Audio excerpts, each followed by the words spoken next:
Good evening, everyone. Just impromptu throwing at this time. No plans, no posts to tell everybody we're coming. Just gonna show up and do our thing and let it all ride the way it rides, baby. This is how we roll sometimes. So we're gonna jump in here and see who shows up for a little Mounta1nM1ck fun. Get my chat set up here so I can see who's here and who's trying to communicate with us or who's trying to get in. Let me set things up to where we've got a way in. What's up, Mr. Happy? Thanks for coming to support me as always, sir. Love having you here as always. I'm getting ready to put the old link down in here in the chat so anybody who wants to join on screen will be able to. Maybe we'll let them in. We'll see. Just depends on how we're feeling. I'm kidding. We'll think about it. We'll consider making it a multi-person show. Anyway, there's the old link for anybody who does show up and gets interested.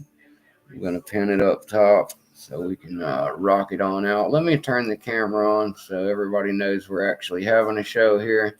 What's up, everybody? I am Mounta1nM1ck. Just another beautiful day in picking land. I've got everything all set up out here to play around with. Nothing special.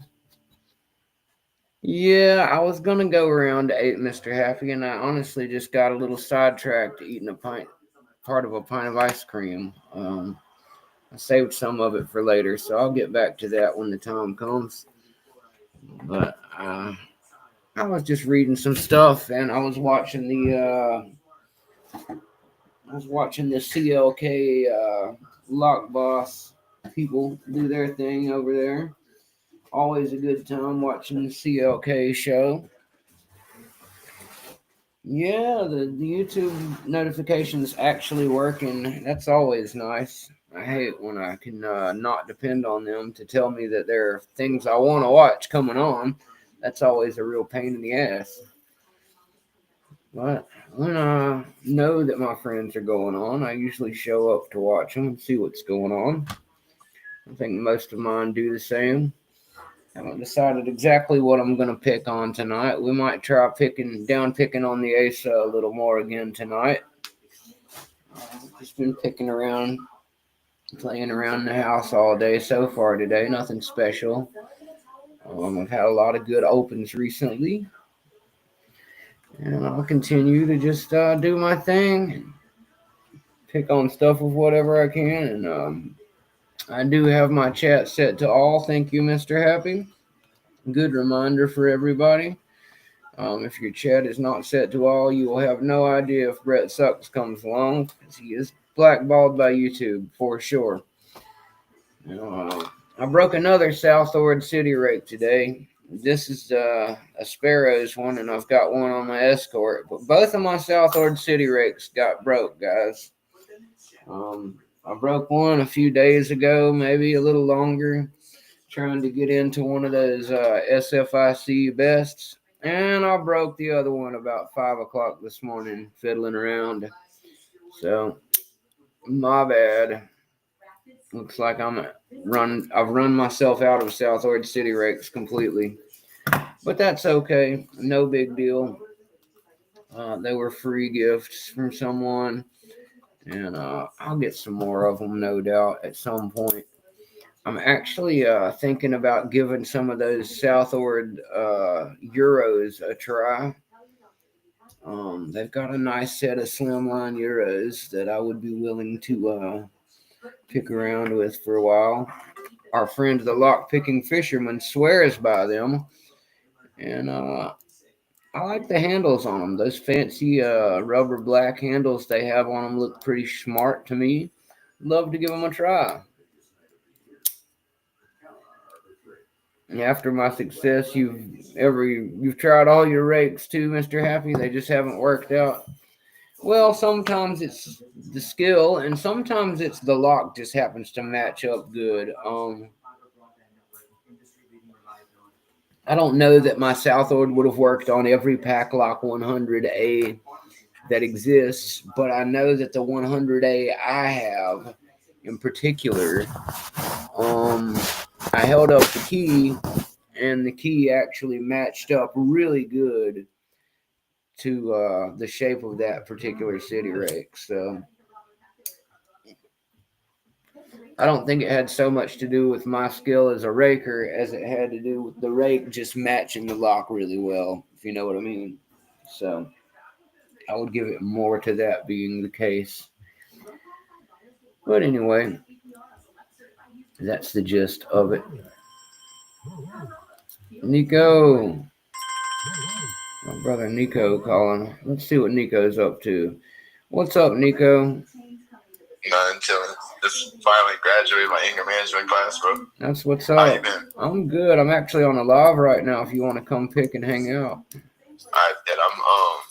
I'm at least I got like 20 minutes till I get to my house or whatever. So I'll jump on whenever I get there. I'll still be here, brother. Just holler at me. Alright, then, bro. Yeah. Alright, bye. Later. Cool. Maybe we'll have Nico join us here in a little bit, guys. Nico is back from being missing in action. He had a little minor setback, but he's back with us now. So happy to hear he's doing okay. I was asking about him yesterday on live. So like I said, glad to hear he's doing all right.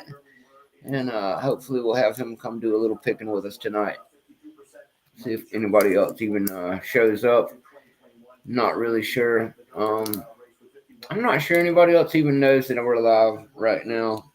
It's okay though.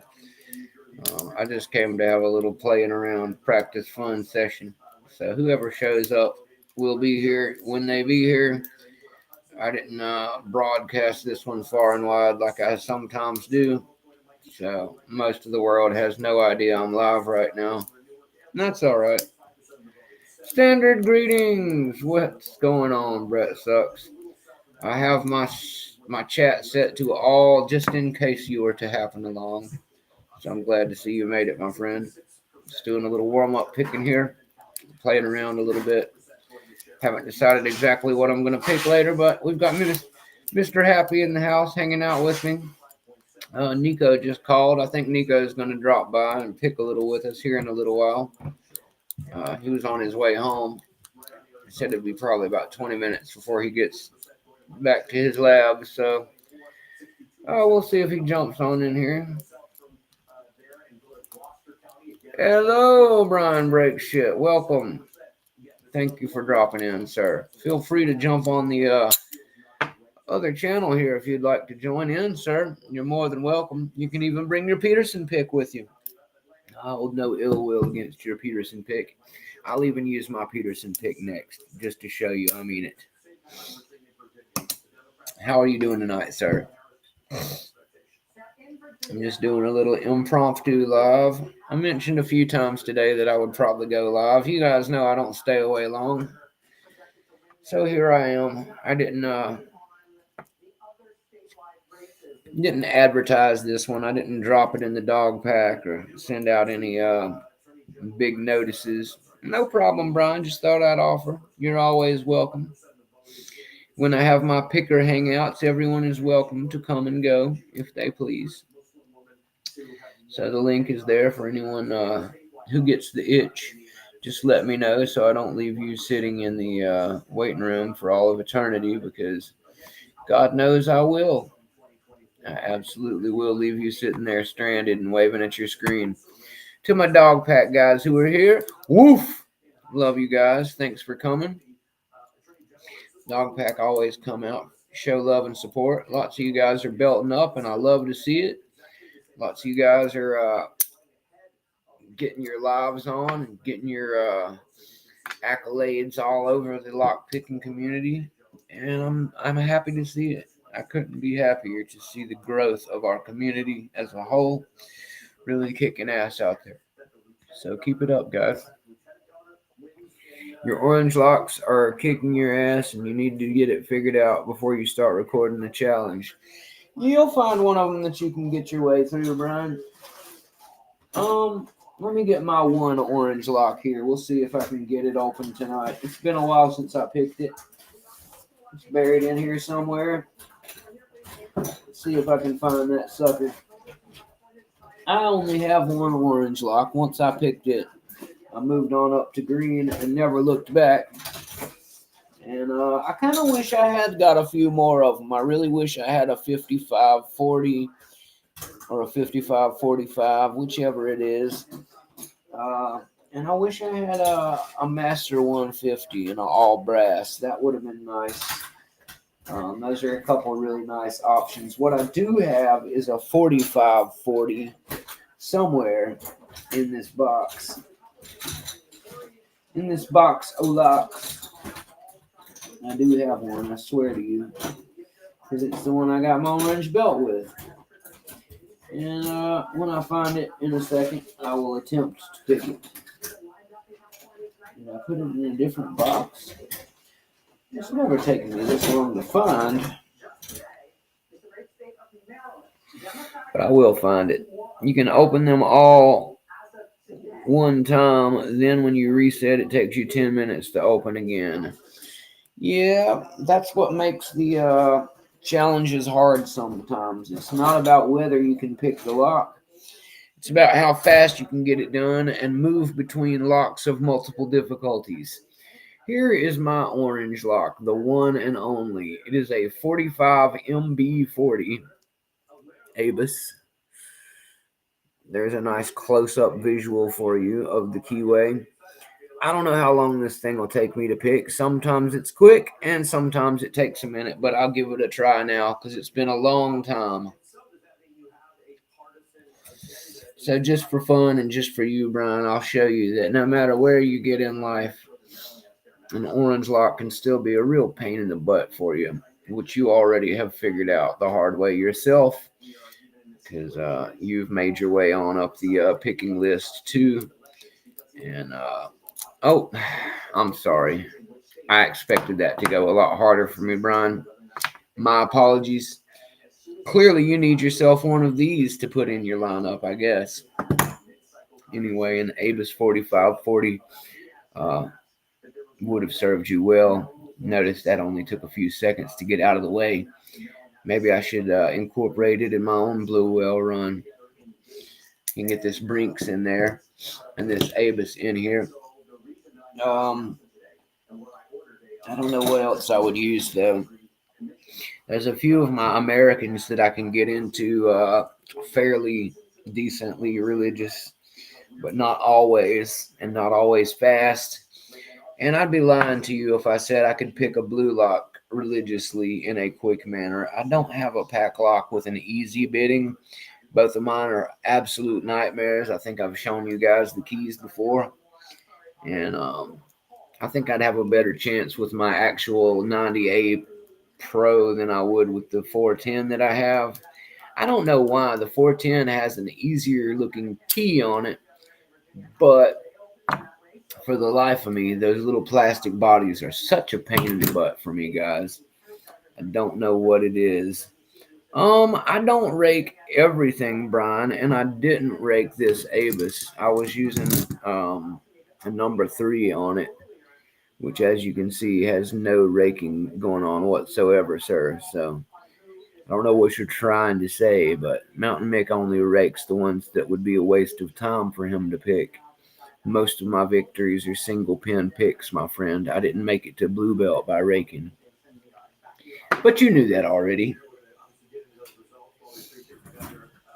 I'm just trying to remind all my raking buddies out there that raking is a skill. So when I open a purple SFIC style lock with a half diamond, nobody cares what it got opened with. They're just happy to see it open. Now, had I single pin picked it, it would have actually been purple if I picked it both ways. I haven't done that yet. That day will come. But that's why I sit here and practice.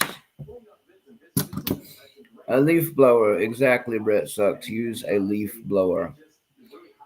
Mr. Happy says, my 40mm laminated ace is still one of my favorites. I grab it every once in a while as an ultra comfort lock.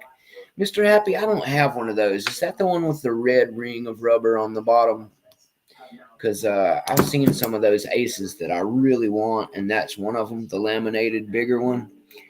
And there's also one that I found out recently about. I can't believe, I think Brian was the one who told me about it. Brian, it was you that told me about the Ace, right?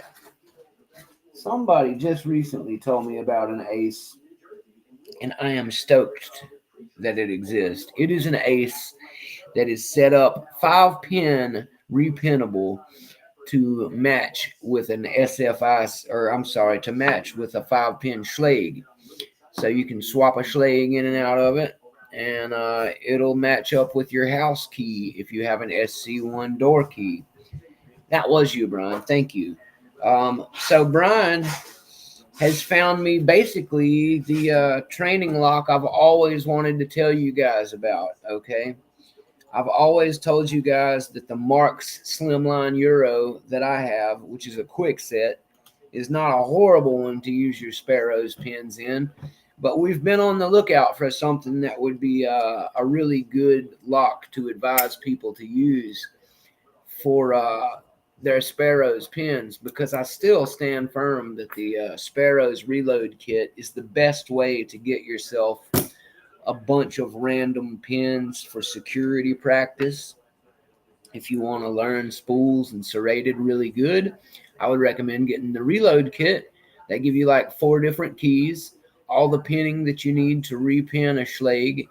And I would recommend not getting the Sparrows locks. Sorry, Sparrows. All my friends in the lockpicking community, anywhere beyond beginner, are disappointed with the ease of open from low tolerances in those practice locks. And until they are made with a better tolerance, I cannot, in my good being, recommend them. Even the revolver seems to have some tolerance issues. So, while I will not recommend anything other than maybe going to CLK, CLK has Schlage mortise that you can buy as a practice lock. They are grub screwed. I would recommend one of those. I can't in good faith recommend the CI practice lock for reasons I won't go into, but they're all very similar to the reasons I won't recommend any brand specific one. When it comes to pick makers, you know that a pick maker is going to want their picks to look good, so they're not going to sell you a lock that's as hard as it could be, in my opinion. I think that they want you to succeed in opening their locks to make their picks look good. So do with that info what you will, but I prefer to use real locks from the real world. And in doing so, I would recommend right now this lock that Brian told me about. It is an Ace, and it does come pinned up 5-pin like an SC1 Schlage house key. It's made to be repinnable so you can rekey it to your house key and have your house key match your padlock, is the use they made it that way for. But because it is a full body that you can take apart, much like you would have to on 1100 or a pack lock, I would recommend, if you're trying to get used to using a full body breakdown when you pin something, that would be the best thing to practice with. If you want to be even more quick about swapping them out and picking them, and we're not as worried about having a full body, then I would recommend you go to CLK, get just a regular Schlage mortise, and combine that with your repinning kit. So if you're just trying to sit at a vise and learn your way through it really fast and swap them in and out really quickly for the sake of learning just the feel, I would say use the Schlage mortise. If you want to get the full experience of repinning an actual padlock with all the details involved of removing it, shackle and all being part of the game, I would say get yourself one of these Ace. The stock number, thank you, Brian. The stock number is Ace stock number 5237433. That's 5237433. So 5237433. 52, 37, 433. That is an ace lock that it does have the 6-pin core. That's even better, Brian. So yeah, guys, if you get the one we're talking about, you can pin it up to 6. You will need to get a longer key so you can pin it up to 6. Or if you already have a 6-pin Schlage key, many of the keys you will have around you and your friends own will be Schlage on their own keychain. Let me see if I've got one here on this keychain. I imagine I probably do of some sort. This is an odd one because I don't have any house keys on it. This is actually the one to all my padlocks. But I would almost guarantee that these are marks, so they're actually pretty close to a quick set key. But a Schlage is going to have that same key style that you'll see on all of them, guys. It's hard for me to describe the key, but just Google Schlage SC1 key, and you will see the way a blank on a Schlage looks. It's got kind of those 3 holes in the top of it that look like a house roof or something. They all look the same, guys. And you'll be able to use a 6-pin one to repin that lock as well if you'd like to add it on up to 6. And most houses are only going to be a 5-pin anyway, but for good practice, 5 and 6-pin, or even pinning it down to 4-pin, you don't have to use every single one on your key. You can actually leave one of them out if you want to do a 4. So, yeah, and if you have the repinning kit from Sparrows, you'll have 4 different SC1s that are all 5-pin with different bitting. So you won't be picking the same bitting over and over and over. The binding order will change as you swap some of the pins around. You will find out, and that's something you'll learn from doing it. And it's another good practice, guys. So definitely play around with that, and it'll teach you a ton of things about locks in general if you take some time to learn picking that way. But what I would also recommend is making sure that you continue to get regular locks, padlocks, anything off of the list. The LPU list is a good way to go about finding difficulty.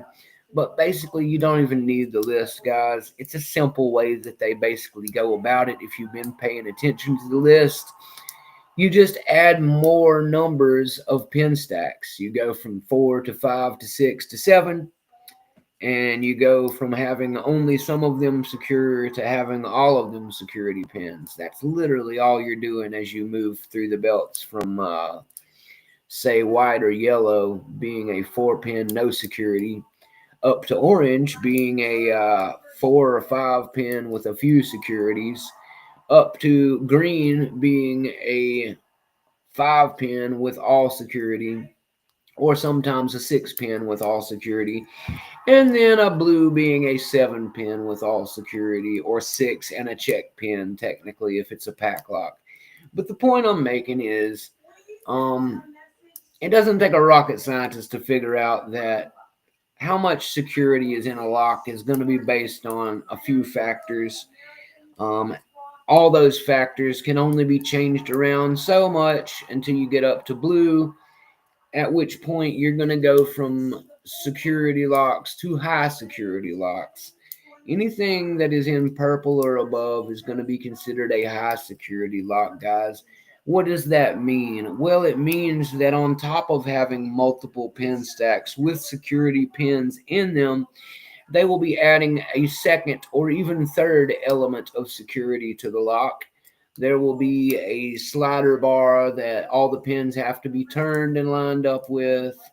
There will be different things you have to engage.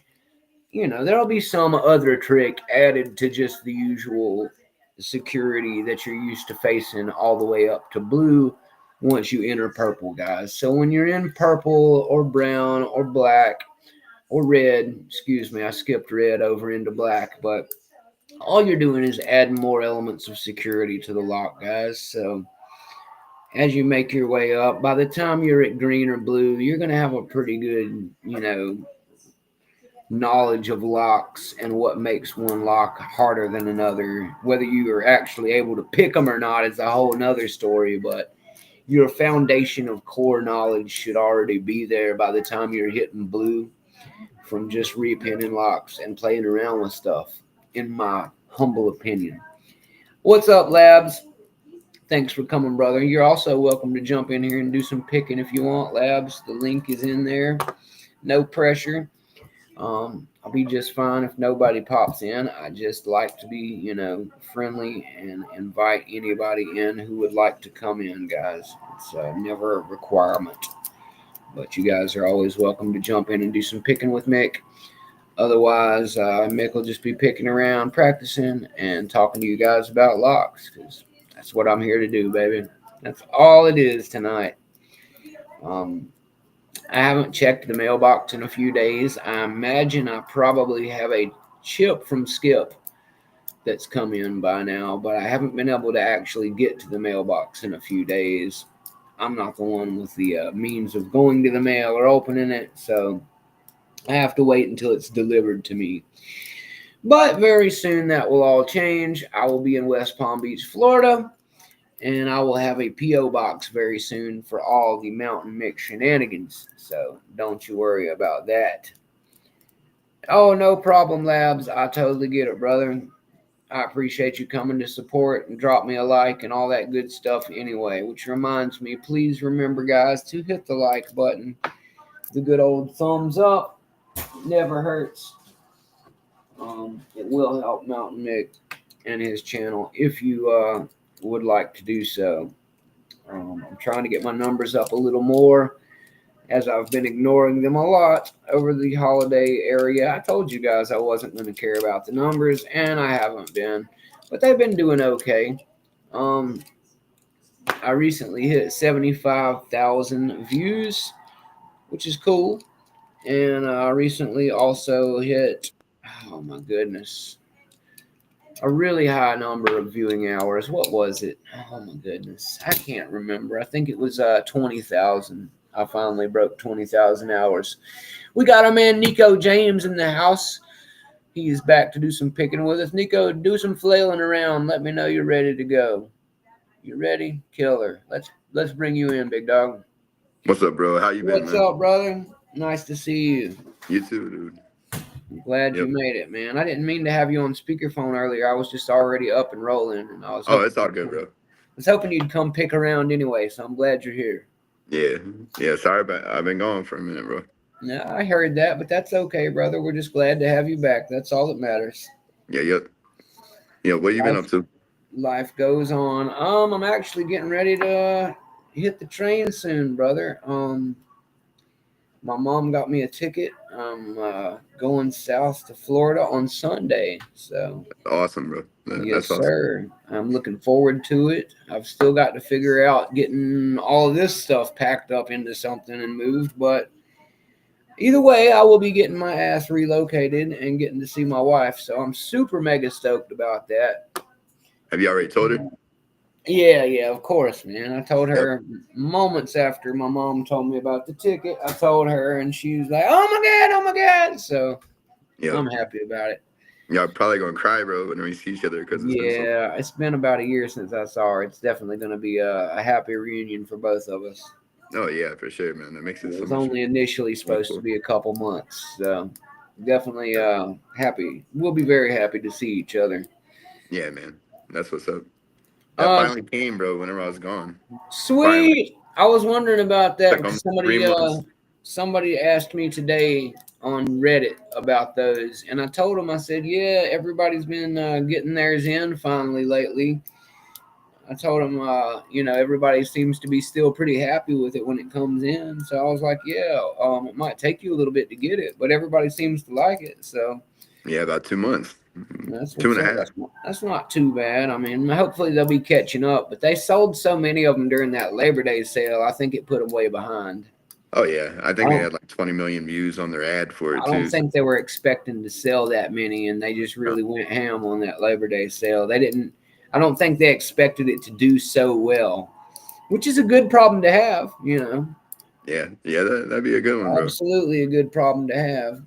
So what happened with your Halloween, bro, and stuff? Oh, What, Halloween lockpicking professor won the giveaway draw, and I had only ended up having about 8 or 9 entries, but I think it went really well.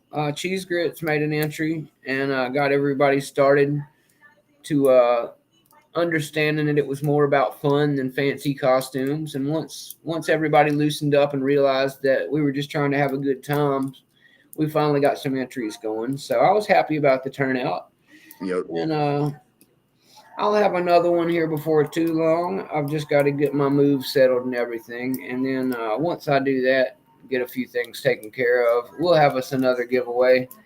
I'll Yep. probably be hitting 500 sometime in the not too distant future. So That's I awesome. definitely want to save up and have a nice giveaway for my 500 because I'm getting closer to monetization, guys. Between all these long hours that we do on my lives, my numbers on my watching hours just broke 20,000 hours. Um, and I'm close to 500 subscribers. And once I get both of those numbers up a little higher, they will monetize my channel. That's awesome, bro. So I'm looking forward to that. It's no rush or anything. I think for 4 months I'm doing pretty damn fantastic. But I think so too. And you've been a we, humble dude, bro. You we never had like the continue. Cash App thing up to where people like like other people on shorts how they or not shorts on lives how they ask people for money and stuff. You've never done that, bro. Yeah, I've got mine on there, but I don't bring it up a lot. I don't even remember doing it, bro. I've actually got a pop up on my thing for it, but I just don't use it that much, man. Just a humble dude, bro. I don't mind asking, but it's one of those things. I only bring it up if people ask me about it. Um, Yep. I don't come on here, every show saying, "Hey, send me some money," because that's not what this is about. I'm here to pick and have fun with you guys, Yep. and while I do appreciate all the people, absolutely, who have donated different things throughout the time I've been doing this, yourself included. You Um, deserve to get paid, bro. All the hours that you've put in teaching people and everything else, man. Because think how many people that you got into the hobby hey, that just well, come across your lives, bro. I appreciate it, man. I do it for just the love of it, though, man. Like anything that comes out from it besides that, besides enjoyment's what I do it for. So anything that I get on top of that is just a bonus to me. Um, I would love for it to be something I could afford to feed my family from and stuff, but I don't see that ever being a realistic thing. Now, if it was, absolutely, I'll lean straight into it and let it happen. But for now, it's basically just a fun hobby, and I enjoy trying to help and mentor good people and pass along some of the things that I've learned while doing this myself. So that's what it's about for me. And if any companies or people decide that they want to fund that, then tell them to line up. But I'm Yeah, cool hopefully with you it can. either way, brother. That's not why I started, and I'll continue to do it, regardless. So Yep, that's it'll just cool, be bro. lower budget, if something fancy happens, I'll be doing it to you live. Me and you will be picking live from my cruise boat. But until then, we'll have to Yeah, do it that'd be this awesome, bro. way. Have 1 million subscribers. One day, Yep. we'll do it Yeah, man. live from the Mick airplane. Yep. Exactly. Or a helicopter. That'd be Right. cool, bro. You get to start that chapter or whatever stuff. You'll be able to find out about that chapter down in Florida, man. I'm That's looking gonna forward to be that as well. We will that's be gonna be busting awesome, bro. the tool chapter is going to be fully wide open once I touch down over there. I'm Oh also yeah, going to do my little side project, Mix Cannabis Kitchen. that's gonna be And, cool, bro. I'll have a different channel for that. I'm not going to mix it with here too much, but Definitely got it'll to be a sub. good time for everybody who enjoys that kind of thing. It'll be a really good time. So Oh I'm yeah. looking forward to getting that started too. There'll be some tasty treats, and yeah, it will Yep. be enjoyable for all those who are interested. Yep. Hopefully everybody from the gang subscribes to that one too. I'm sure they will. They're welcome to come, man. It's not everybody's thing, but everybody who wants to partake can partake. I'll put it that way. Oh yeah, I got to What's take a up? 2 year break, but I love weed. So Hey man, like I said, lots of people will enjoy my recipes regardless, is what I would like to say. My recipes, I always make a virgin batch as well because I will get the munchies and I will have to eat a bunch of the stuff that's not got the good stuff in it. So if you just enjoy cooking in general and laughing at somebody who's a little bit stoned, you'll enjoy my show without having to partake yourself. There will be plenty of recipes that involve not mixing any of that in. All my recipes will have both. So basically, you'll be able to enjoy mixed virgin brownies just the same, and they will be just as tasty and delicious. They just won't give you the magic that I will be enjoying oh so yeah, much of. yeah, because too much edibles is a horrible feeling, bro. Oh You ever yeah, ate you too don't much want to. before? You're absolutely right, brother. You Everybody's hear got your their heartbeat in limit. your ears? Everybody's got their limit, Mick included. If you eat too many, you're gonna have a bad time. Yeah, man. Be calling For the sure. It's just like a roller coaster, guys. Being on a roller coaster is fun until you're stuck on a roller coaster. And then when you're stuck on a roller coaster and they won't turn it back down, you want off, but you can't get off of it. It's not fun anymore. Got to drink yourself to sleep. Yep, basically. Let's see who else we got here. Cheese Grits. Oh, Yeah, what's up, Grits? buddy. Cheese Grits won the Lock Boss on CLK tonight. Congrats, Cheese Grits. That's awesome. He'll be getting him some swag from CLK. That's You got what's a new up, Vice, buddy. bro, don't you? No, I'm not sure what you're seeing. My Vice is back over The here. one that you had, I still what got was my it Harbor called? Freight. What Vice were you using in the video that you were opening up a lock with a key extractor? Oh, I was just holding that one. It's this one of these. Oh, okay, okay. Yeah, there was a Vice sitting in the background in that video, but it was just my Harbor Freight. It had this. It looks weird from a lot of different angles. It's got It's this worked awesome. big ass SFIC lock in it right now. I've been battling against. I keep getting this thing open, but I can't get it to control. And I got the other one to control, but now I can't open it because I got it out of the knob. So I Those gotta are wait advanced. until I get a body for it. Yeah, SFIC is definitely harder than Quickset or Defiant, bro, all day. Definitely. Well, I've got it to where I can open that one pretty regularly. And just the other night, here you go, I was able to get this one out of the other knob. So I finally popped one out of the knob out of the two that I have. But now I've got to get me a new body for it. GK Man, I'm working with GK Man on a couple of ideas. There is an Abus 83 IC 45, I believe. It's an all brass Abus lock that one of these will fit in. Oh, So that'd be cool. I'd love to get an all brass and put this thing in it.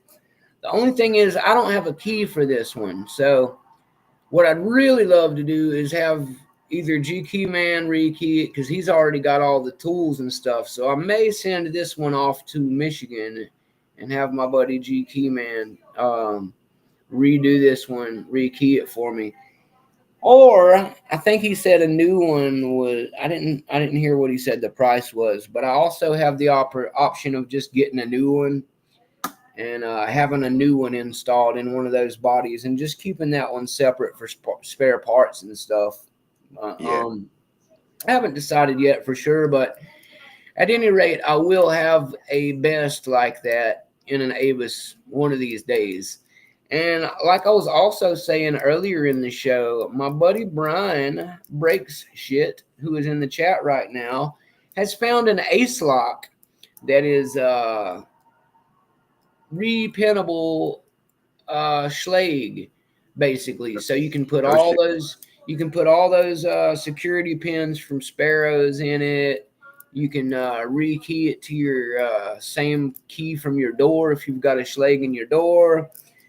And it's a fully rebuildable like kick cylinder style lock that goes in a body. So That's cool. I think it's all brass. It's a pretty one, and it's like 40-45 bucks. But I got a 20% off gift card and a $5 off card from Ace.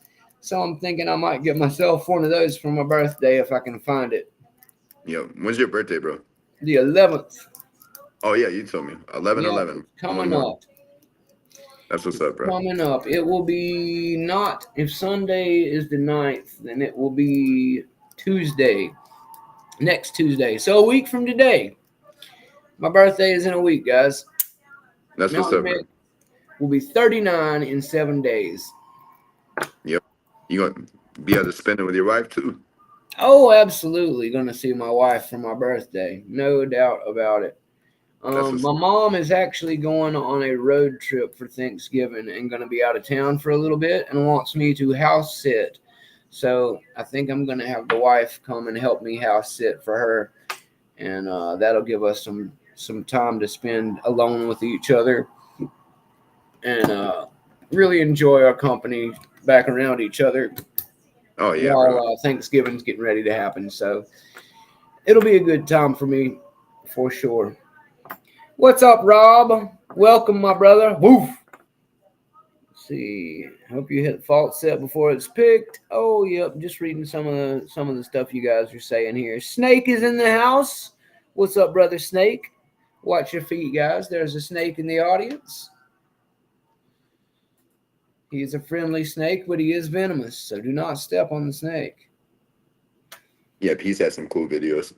Oh, yeah. Snake is the bomb, dude. Snake is family here at Mounta1nM1ck. No doubt. Let me get myself a little beverage from this black fridge behind me, guys. It's time to re-up. What you been picking on, Nico? Or what are you picking on right now? I guess I should ask. A rusted ass master lock. A rusted-ass master lock. Yep. I'm not as fast as I used to be because I was gone for a few days. And Yeah, you gotta stay on top of it. You start losing your touch after about a week. I've been slaying this week, so I'm just trying to keep it on a roll for now. yep. I opened a handful of these Americans that I had previously not opened. Troy sent me a bunch of them, and I have been picking them left and right, dude. I Are picked those a brass? red. I picked a red, two blues, and a silver recently, all A1100s. That's what's up, man. And I was picking an S1100 on Rusty Spoon's show earlier today. I still haven't got around to opening that one. I might go back to it here in a second, actually. That one's harder than the A, ain't it? Yes. It's got an extra pin. It's more like a 410 Lotto. Yep. It is harder. I like it more, though. I do like the S1100 more than the A1100. I don't know why per se, but I do like it more. Yep. Yeah, those are brass, but painted brass, ain't they? Mine's black, but I think they do have some painted brass ones. I got a few locks that are painted brass, and that's a real disappointment to me. That's false advertising. You know I'm a brass man. I don't like that fake brass. Oh yeah. Have you ever heard of a Yuma 750? It's Have the I heard of world's what? heard of a Yuma 750. It's the world's hardest lock. I've heard of it, but I haven't seen one. There's it has like Chinese lettering on it, bro, and Lock Chuck or whatever. He has like a beaver for his thing. He's like one Lock of them. Chuck's a really big. The Chuck Vice from 44 Delta. That's where the No, name Chuck. That's where the name Chuck comes from. oh, from that dude. Yeah, Chuck has He's his one- own vice that he prints as well. Lock Chuck is one of Lady Locks' minions. That's her tech guy. He's one of the 3 people on the planet that's ever opened it, bro. Like the He's a whole beast, thing dude. spins. Lock Chuck's a bad mofo. That's one of Oh, Lady yeah. Locks'. That's one of Lady Locks' inner circle. Oh yeah, man. That dude's insane because like that's the craziest lock ever, bro. Because like no matter what, like the whole keyway spins. Yeah, That lock's insane, man. I think it that's the has 14 pins in it. It's crazy, bro. that's the inner circle of the queen, there, brother. I know Yeah. exactly who you're talking about. I don't know if you remember this little lock. I managed to pick it too while you were away. This is that one that I rekeyed that night. The big one that Nick Matlack sent me. Oh, yep. Yeah, I picked it the night we were hanging out, and I rekeyed it, but I couldn't pick it again. I picked it earlier this week finally. Yep. You made it a lot harder, bro, whenever you rekeyed it. It is a lot harder now.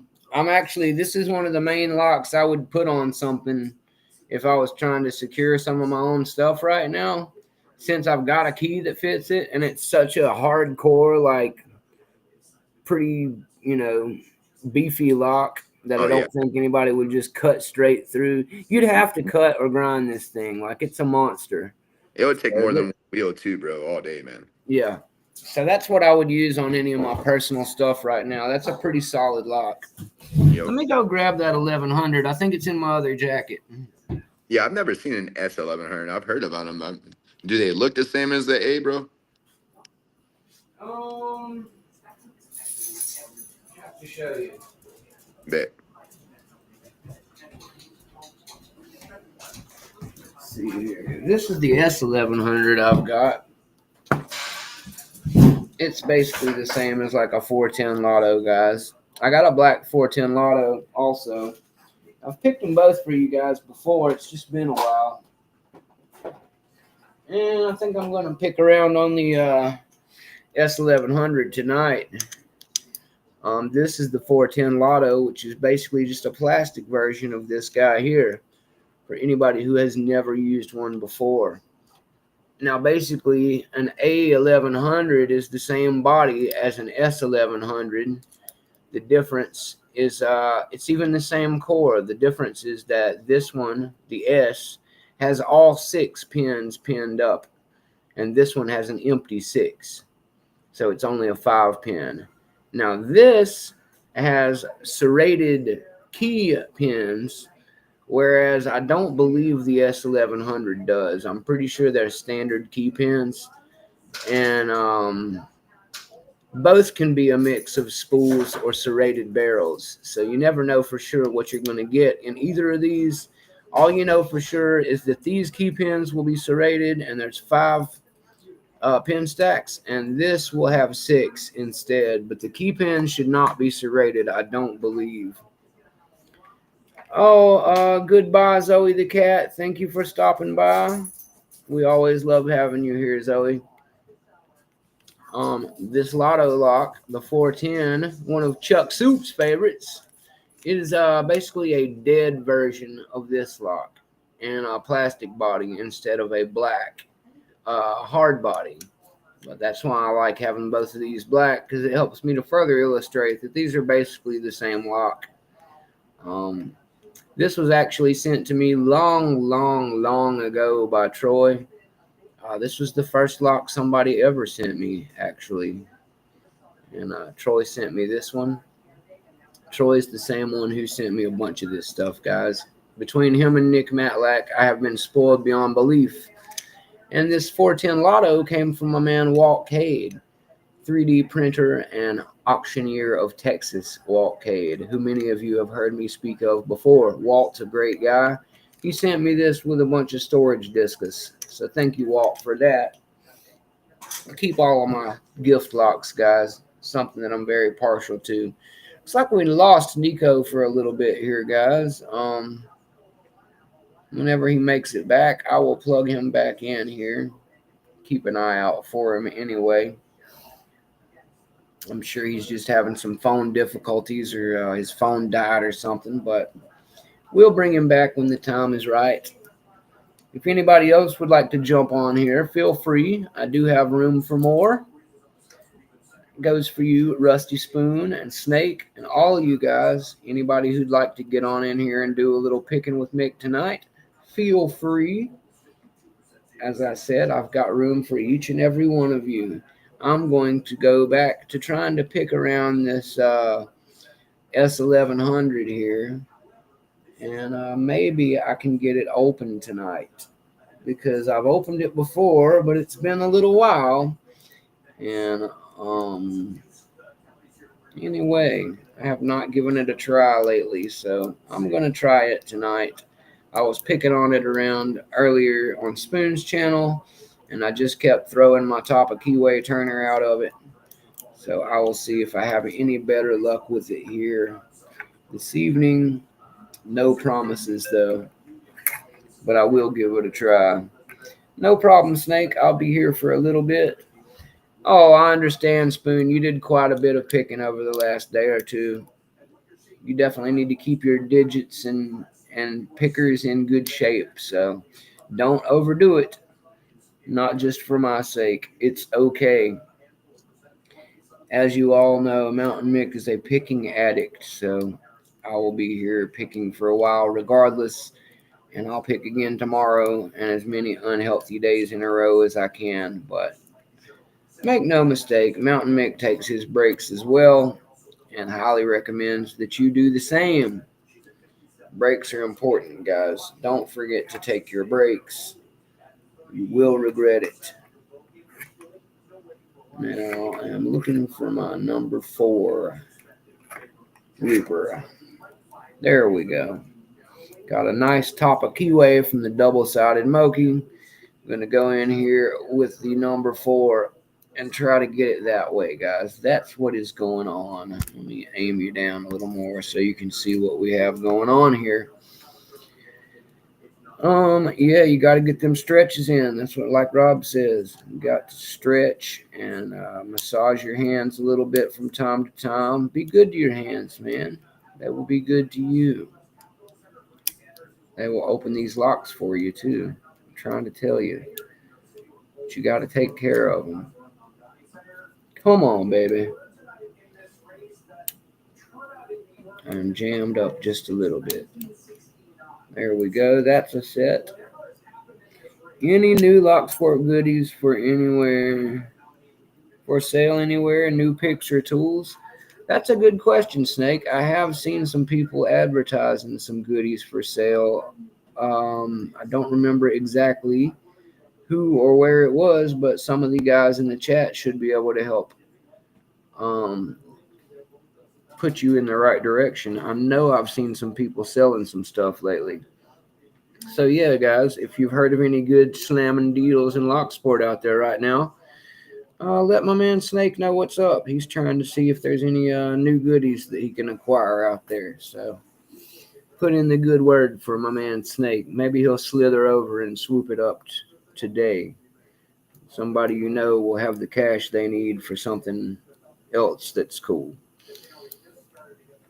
Though I can't imagine what they could possibly want more than some locks and picks. Maybe they're just ready to recycle into something, to upcycle into something new and awesome. I know we all like to do that from time to time. But yeah, sometimes you got to get rid of some of your older stuff and spend the money on some new goodies. That way your money is best served keeping you learning.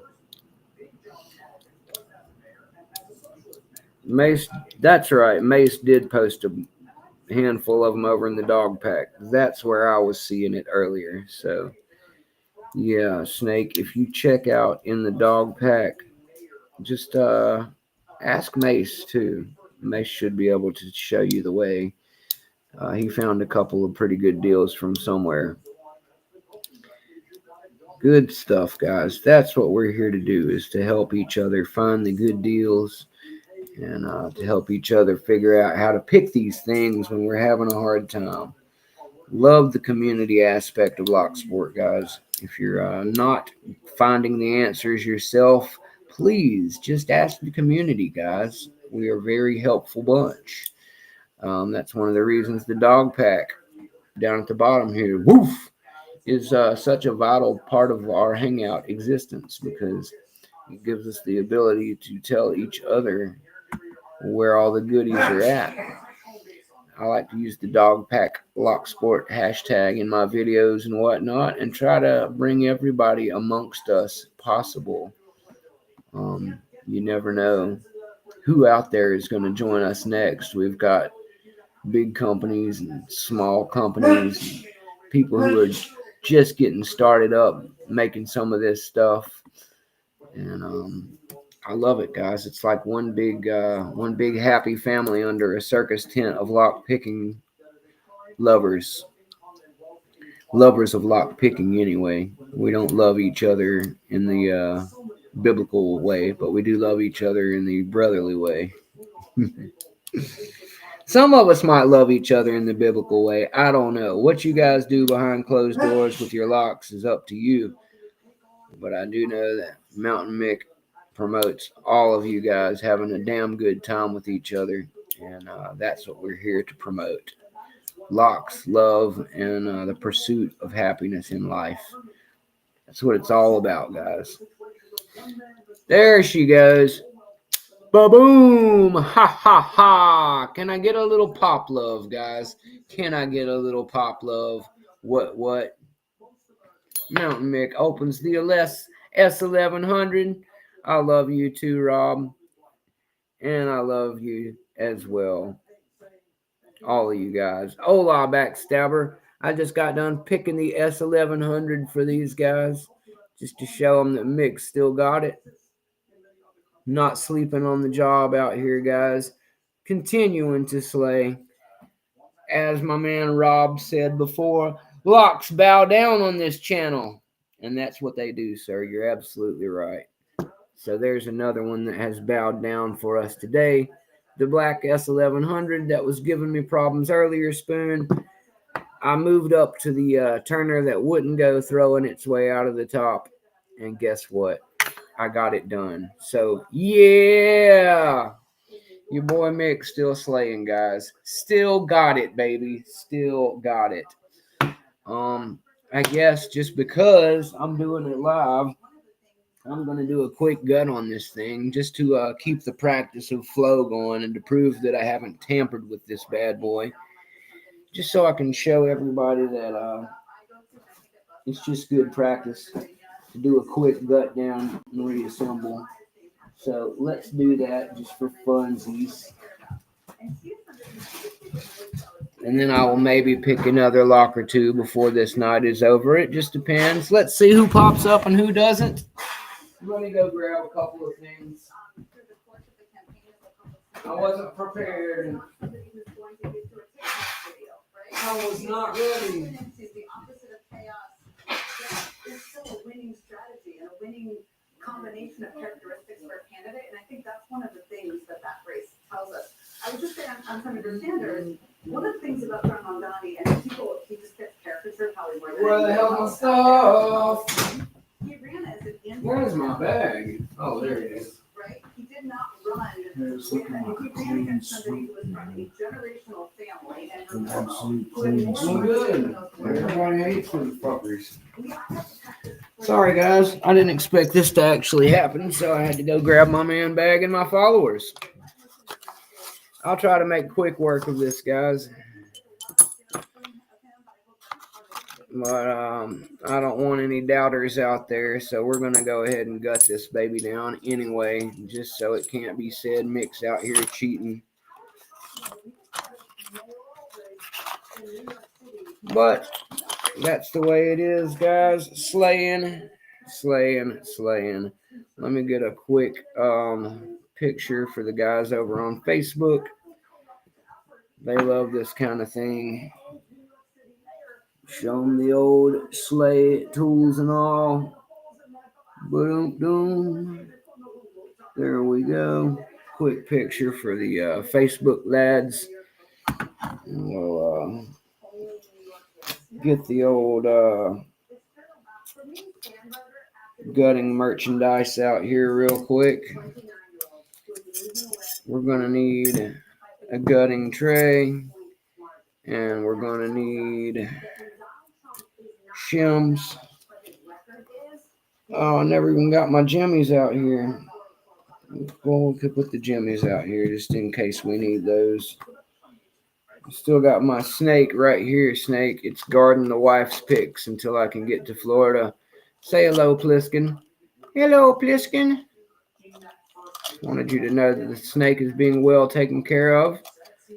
I have fed him daily, and he's still guarding my wife's picks until they make it to her. Me and him will be leaving Sunday, to go give her the goods. Now, let's get on with it, guys, so we can get this thing done and continue on with some other fun tonight. Of course, Snake, you know that I would only give your snake the finest of treatment. I wouldn't have you send a perfectly good snake over here to go to waste. So remember, guys, if you're ever so lucky as to get a snake in the box from our man Snake Picks, don't just take those beautiful black tuxedos for your Mokies. Make sure to take good care of your snake in the box as well, because it will make you a better picker. Do not doubt the snake. It will make you a better picker. Where is that damn screwdriver? It's in the other box. Oops. Just tuning in. Well, welcome, Circa Nightmare. Yes, Brett Sucks, the Wanker Book. You know the wankers at Wanker Book are going to want photos. The crazy thing is I've actually already showed them this lock before. I could probably just duplicate the pictures, but I'm a gentleman, so since I've repicked it, I will dump it again really quick. It's probably been a couple months since I picked the S1100 on camera, but I just wanted to show everybody that Mounta1nM1ck was still up to the task of a 6-pin security American and yip to hootie and all that jazz. I got it done, Brett Sucks, like a good boy does. Shut it down quite proper. So let's get this thing out here. Empty lock body, it ready to go. And let's keep everything kind of organized here a little bit. Let's see if we can find the right key for this Mama Jamma, just in case we need it. The keychain is always ready, guys. Bling. This is my favorite necklace. It doesn't quite connect yet. I need a few more keys.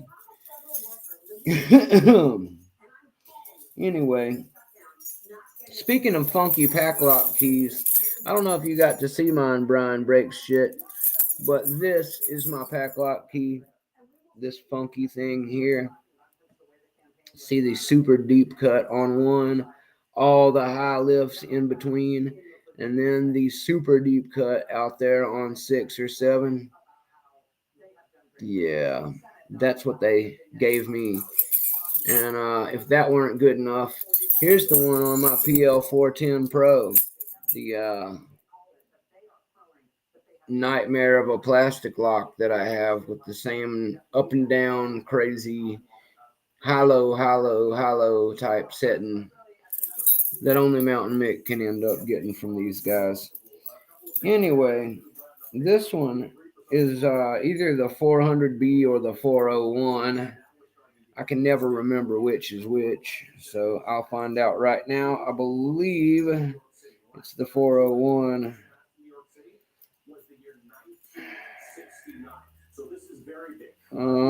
Maybe not.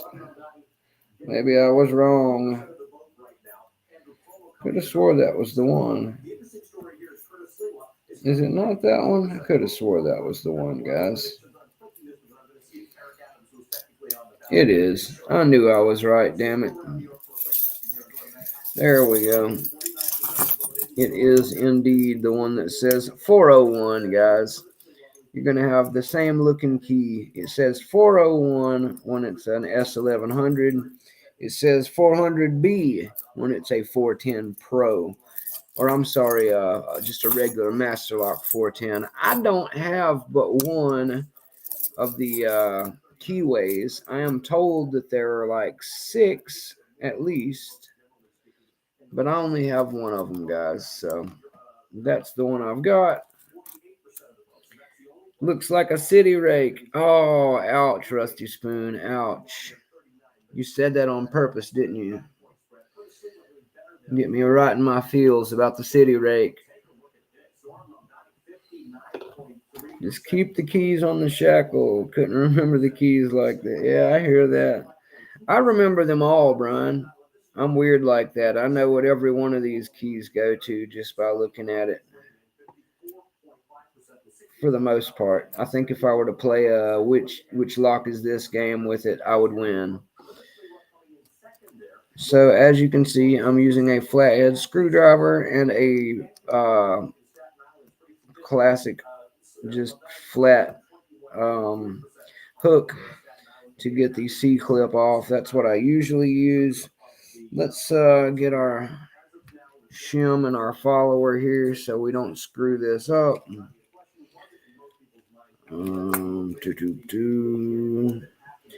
I know, Rusty Spoon. It's okay. I've actually got a city rake in my pocket while we're on the subject. It's not a Southord. It was actually built strong by somebody who makes better stuff. But this Sparrow's city rake is the exact same city as the Southord. So no biggie there. This thing actually hangs pretty tough. And I've got one in my Sparrow's Terror set as well. So I've been using the Southords because they're disposable to me. That's right. I knew they would break and I didn't care. I was happy to find a backup one, but I ended up turning it into a village rake. I will show you. I saved the 2 villages for you, Rusty Spoon. Let me get my villages out here for Spoon, guys. I've actually got them both. Which village would you like, Spoon? I've got 2 villages for you.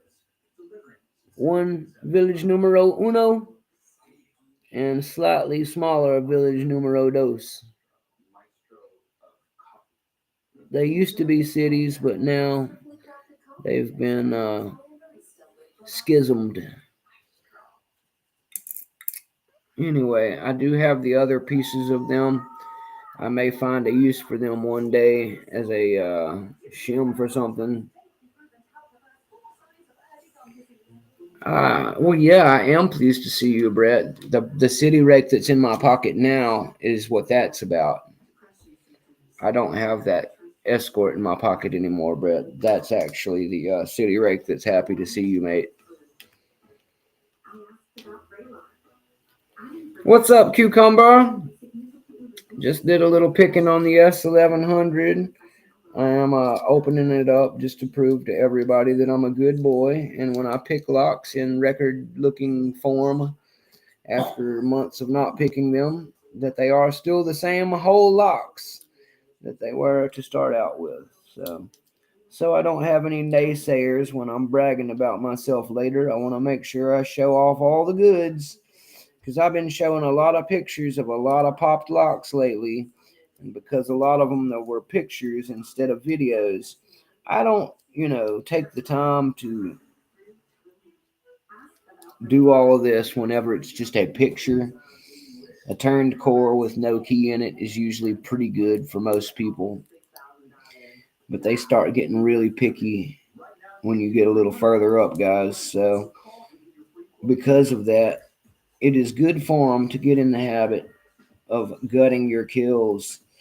And since I killed this S1100 and totally flew through it, made it look like my biatch just now, I figured it would only be right if I shimmed it down and plug followed it through and made sure everybody knew that Mounta1nM1ck is just that damn good. So that's what we're doing here.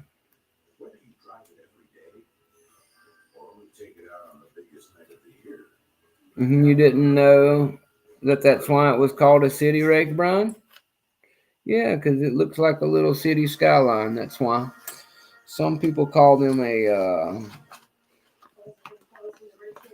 there's another word for it. I can't remember what it is right now. An L rake, I think. Is that right? Is that right, Brett Sucks? Is it an L rake that I'm thinking about? But yeah, it's definitely a pillaged village now, Spoon. It's been burned to the ground. The women and children have all been forced to leave. It's not a pretty place to live anymore.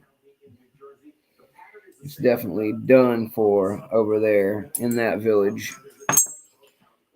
We are family. There's the one I'm looking for. This is, oh wait, no, that one's too big. I gotta use the one that's the same size as a AAA battery. You can use a AAA battery for this particular setup, guys. I'm not using a AAA battery. I'm using a Sparrow's stainless steel plug follower. I find it to be the best in the business. Sparrows makes the best plug followers, guys. The stainless steel is hard to argue with. It's good shiznit, and it doesn't cost that much. It's like $20 for the whole set. Get yourself some. They're fantastic. Yeah, there you go. I thought so, Brett Sucks. An L rake. Because no, I don't know either, Brett. It looks nothing like an L. I completely agree with you there. But now I will dump the key pins. Let me go ahead and get me a Sparrow's tweezer out here. That's number 2. That's number 1. Number 3. Number 5. Number 6. And number 4. Come on, number 4. I'm going to have to pick you out of there, I guess. If you have a hard time getting the pins out, guys, use your pick. I use the key. I'll run it back and forth on the key, and if it hits a high spot, that usually makes it jump out. If it's not high enough, just slide your pick up in there and pick it further up out, and then you can grab it with your tweezers and pull it out like so. Now, as I told you guys earlier in this video, the key pins on an S1100 are not serrated, unlike the A1100, which are serrated key pins. You'll be able to see that in just a moment. All these key pins are regular standard pins, guys. Nothing special about them. They're just cut to different lengths. No serrations or anything fancy there. Now, I will make sure I get these out smooth and slow one at a time. Hopefully, I won't sling any springs or anything across the room. Mounta1nM1ck is famous for saying that and then doing it anyway, so hopefully we won't have that problem, but no guarantees. It could always still happen. So anyway, we will be careful to take this apart, and everything will be just fine. Everything will be fine, just fine. I'm just making sure that I'm going through the right side, guys. It's easy to get them turned around, but there is a little bit of extra lip on the one that goes to the front, and not an extra lip on the one that goes to the back. So that should help you determine which one is one.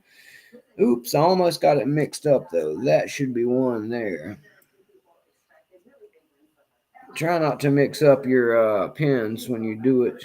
Try to keep left and right and front to back all in the same order. The key is a good way to do that. Use the key to kind of keep yourself lined up and good with it. That way you don't lose track of where you're supposed to be. If you can get the springs back in the same exact holes, that is good for you too, guys. Changing the springs from hole to hole can actually change the effect of the way one picks. There is a spring in number 2 here that is a replacement spring, I do believe, because that'll be the one that I accidentally ran over the last time I did this. And I had to replace it out of my gutted 1100A, the green one that I still haven't ripped back apart yet. One of its springs was Frankensteined into this lock because I got bold and didn't shim one time on this particular lock here. Last time I took it apart for you guys, when I went to put it back together off screen, like an idiot, I didn't shim it. And because I didn't shim it, I ran over a spring. And by running over the spring, I completely ruined it. Like beyond any reason.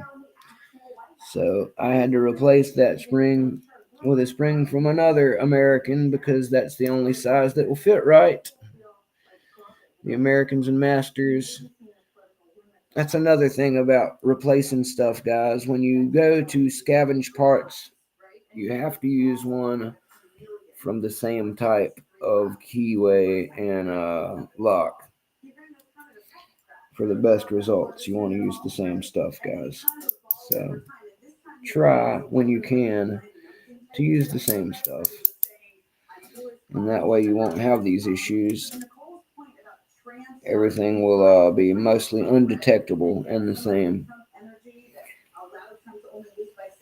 No more secrets, Cucumber. And this comment right here. Exactly, Spoon. Tell them. Narc. Cucumber's a narc. Just kidding, Cucumber. You know we love you. I'm a little surprised you aren't here picking with me, Cucumber. I'm kidding. You were here for a lot of the last show, Cucumber, but you're always welcome to jump in. That's what the old link is for. It seems we killed our man Nico's feed. He was here for a little bit, but I think his phone died. It tends to happen sometimes. I'll get that other spring out in just a second. Let's get this last little bit of stuff out of here, guys. There's 1 and 2, and there's the last spool. I did all of the above without shooting anything in any crazy directions. Yay! And I swapped it to the front spring, which is the only one that appears brass. The rest of them are stainless. That's how you can tell that I traded one of them out, because I didn't have the right size in another brass spring. Or I'm sorry, another stainless spring. I had to use the brass one that came out of it in the beginning. But it's okay, because Mounta1nM1ck has got it apart now. S1100 for the Facebook pleasure. Let me get all these goodies lined up so they can tell what was used in the slaying of this S1100 this go round. But as you guys can see, perfectly good guts on this one. I'll hold them up where you guys can see in just a second. Let me take my obligatory trophy photo for the guys over on Facebook, just so I can show them, because they are very weird about seeing these types of things and never wanting to watch a single second's worth of my videos, even if I clip it down for them into a 20-second, here is the win part of the video. Those guys still can't be bothered to watch that much of my videos. So thanks to all of you who are actually here enjoying what I do and the fun that it is. And to all you wankers on Facebook, I guess I will bring you pictures since you're too good for my show. Brett's Custom Pickles. Ooh, he's got the spicy ones like they have in the stores here. All right. Now, the good news is Mounta1nM1ck is pretty good at getting these things back together in a timely fashion. Let me show you these things real quick, guys, so you can see no shenanigans were involved. And then I will put it back together. A rare Mounta1nM1ck rebuild will happen on film. So if you've never seen a lock put back together, prepare yourself. Mounta1nM1ck is about to do just that. For anybody super curious, and for my man Brett, here we go, Brett. I can't tilt it any further than about so, or it will either cut off my screen or I will lose my pins. But there you go. S1100. Beautiful pins. Make sure we got one for the boys in Wanker Book. That is all. Thank you, Brett. And I will move on, get this sucker back together. And we'll go and see if Mounta1nM1ck can pick one more lock tonight before we call it a show. Let me get this thing back together for us, guys. So first and foremost, I'll drop all the springs down in their holes respectively. No need to dilly-dally with those. We'll do one at a time. Why not? So what I will do is I will start here in the middle, turned around. We'll take the back two, and I will put the back two in first. So that way it's not an all awkward feeling here. We'll take the second from the end, which is a barrel. We'll stick it in here. We'll push it down, cover it. We'll take the one on the very end, which is a spool, stick it down in here, push it down, cover it. All right, we're almost halfway there already, guys. I told you Mounta1nM1ck does this pretty handily. No worries. So now we will take spring number 4, stick it down in there in the hole where it belongs. That is your home. We'll get this spool, stick it down over there, push down on it, cover it. Good to go. And then we'll go to the next one. Spring first, push it down, take the next spool, put it in there, push it down. Oops, sprung it. Push it down and cover it. There we go. Next spring, push it down, take the spool, push it down, cover it. Good to go. Last spring, the replacement brass from the oopsie that I had last time. Brass spring goes in, spool goes into number 1. Yay. Get in there, spool number 1. And we will cover it. Now everything's in there and covered. We'll shimmy slide a little shim in there. So everything's set up nice for our switch over in just a moment. Get the back and forth motion a little bit so we can get it through there. It really wants to hang up on a few of these for some reason, but we will get them through. There it goes. Now everything is shimmed. Make sure your shim is under the bobble, guys. If it's not, it's just sitting in there not doing anything. You definitely want to have it lined up on both sides, all the way out the front and back, under the bobble. I actually had one completely upside down once on a lock that I had down picked. And let me tell you, if you have it 180 degrees flipped, it will do nothing to help you. Nothing whatsoever.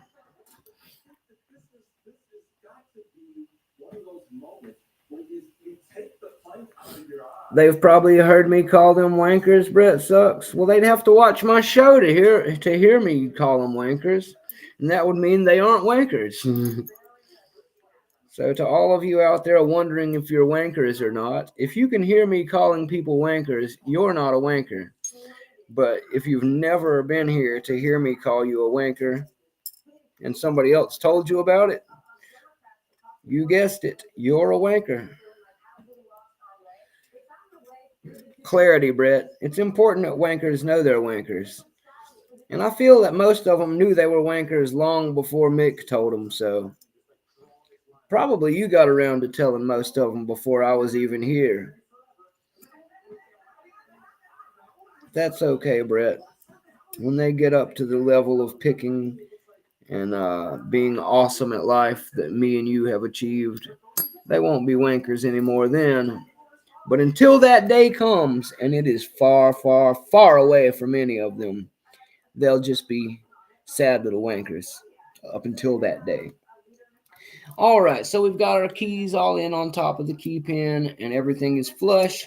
That's how you can tell you rekeyed one right, guys. If your key pins are all in there, snug in there, babies, and not sticking up out of the top because it's round and perfect, so it'll turn like a core should, that means you've got them all right. Now what you're going to want to do is stick it in there at about 90 degrees, like the way you want to pull it out.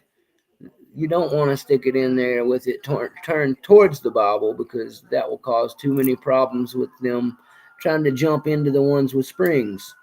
So line them up 90 degrees like I saw. And you can see that little extra lip hanging out there. That should be the front, guys. So we're going to cram this thing in here. I think I got it right. I think I can. And then we push it out. And then boom, you got your plug follower out the back. That's a done deal. And your shim is no longer needed once you've got it in here. Pull the shim out. Oops. But make sure this stays on. So hold it good and pull the shim out. And then you can actually turn it to where it will release the pins towards the bobble. Now be careful, because there are holes in the bottom of this lock, and if you turn the key the wrong way, you will dump all of your key pins right back out into the bottom, which I have done many times. But if you turn it the right way instead, it will lock up and you can pull the key out. That's pretty cool too. Oops. But what I would normally suggest is going ahead and putting that snip on the back, guys. That's what you really want to do, is get your C-clip on there. Once you have everything lined up good, then you won't have to worry about anything going wrong. That is the most ideal situation. So, yeah. Now that we, oops. Just keep screwing it up, man. Just keep screwing it up. I'm going to have to redo that one because I dropped one. See, that's why you go ahead and C-clip it, guys. So now I've got to find out where that one came out of. Pain in the arse. Should have just went ahead and C-clipped it. But no, Mounta1nM1ck had to show everybody on TV what was going on. You see what happens. You see what happens. So we'll hold the key over here, and Mounta1nM1ck will find out which one of these spools came jumping out. Probably just number one, but we're going to have to be sure. So where is my tweezers?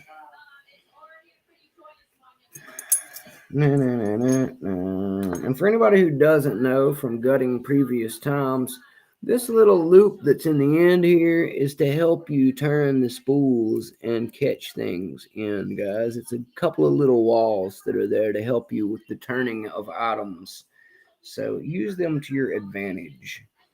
That's what they are there for. Otherwise, it would be just a plain, regular hole, you know.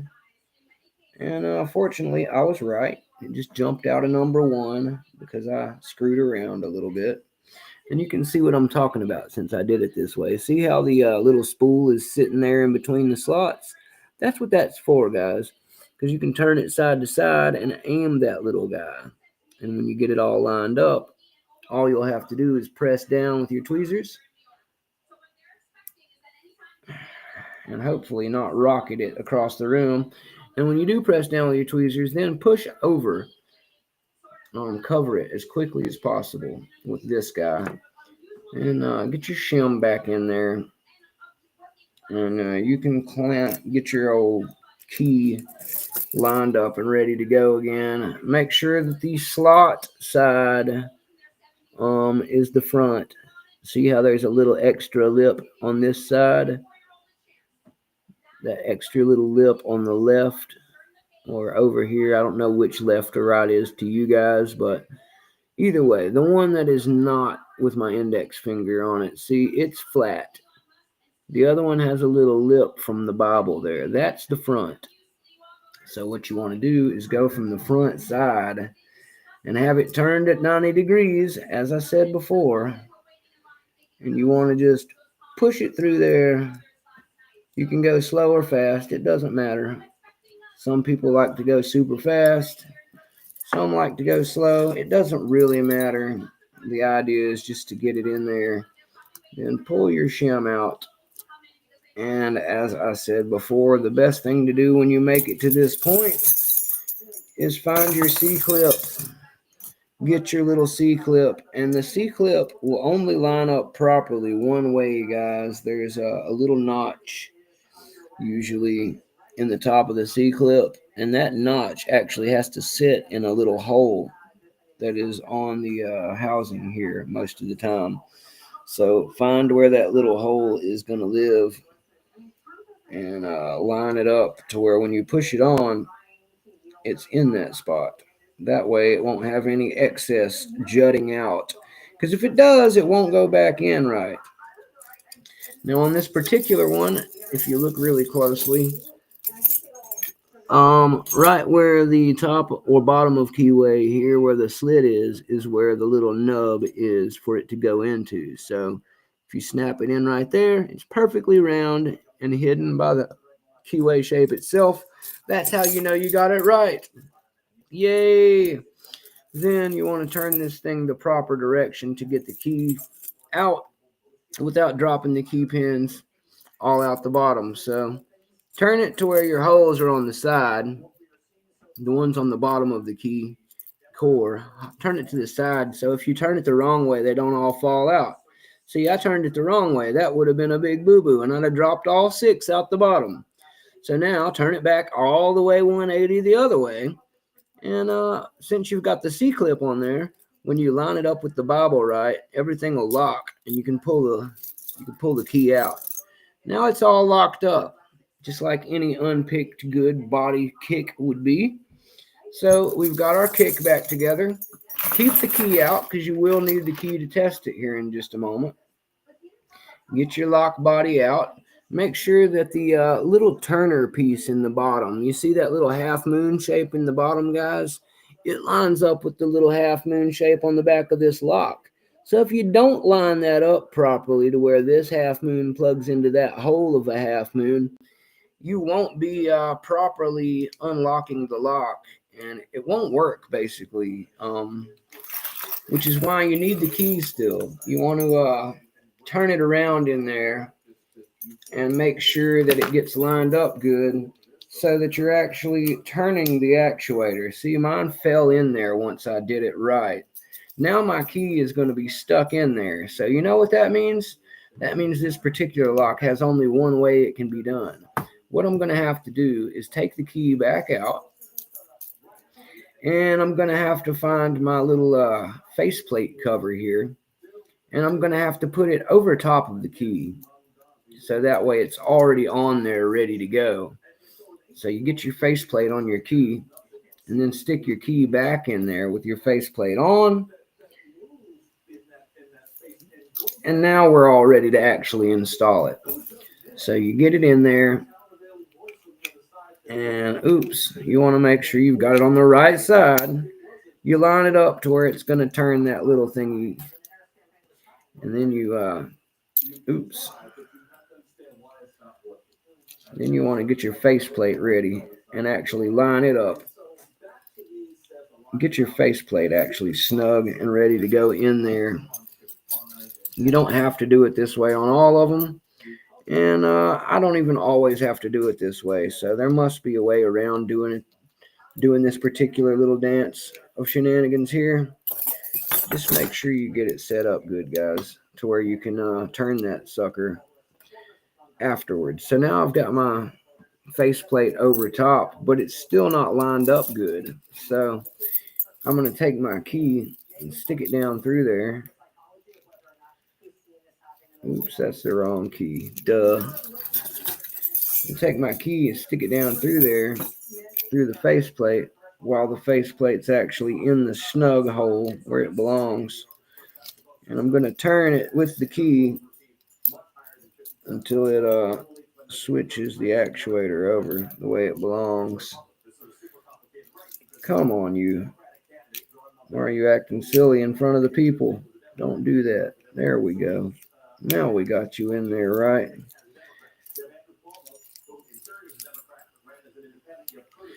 Let's make sure we didn't lose anybody. Oops, we did. That's what happened. We lost one. Come on out of there, you. Damn it. This only happens, and just so you guys know, this is why you rarely see people do the rebuild on camera, because the rebuild can be a real pain in the ass on camera. And that's why you'll see a lot of people avoiding doing what I'm doing right now, because a lot can go wrong, and it requires you to go back and do stuff over again. And people don't like to show failures and oopses on their channels, which I find to be a little ridiculous, guys. I mean, honestly, we all do it. Nobody's perfect. And the more you play with this stuff, the more this kind of thing is going to happen to you. So just get over it, man. Like, you're going to screw up, and nobody's going to care when you do. It's okay to screw up. I think it's okay to screw up anyway. I do it a lot. I haven't found one time that it's ruined my day. Not once. So I've got this thingy lined up, and I'm in the wrong side again. That's the problem. We got this little guy ready to go, and that's in there. Let's turn it back. Yay, that'll work. Did I turn it the wrong way? Maybe I turned it the wrong way. There we go. Now she's coming out. Get out of there, you. There we go. I got my key out, and it's still turned. That's all that matters. I think you can do it without having it in there. That's just the way I'm used to doing it, to make sure that it doesn't screw up. And yeah, I've still got to turn it some more. It's not down in there quite far enough. And always make sure your faceplate is switched the right way too, guys. It's actually really extremely easy to get your faceplate swapped around the wrong direction. And you definitely also want to always check that your key is going to operate this thing before you close the shackle. That is the number one. Make sure you do this note that I will leave you with today, guys. Before you close the shackle, make sure that everything works. Damn it, I just did it again. I just did it again, guys. Damn it. Well, that's what happens. You see what happens? Getting further from God every time. Further from God every time, guys. Further from God every time. Let's see if I can even get the key back in there now.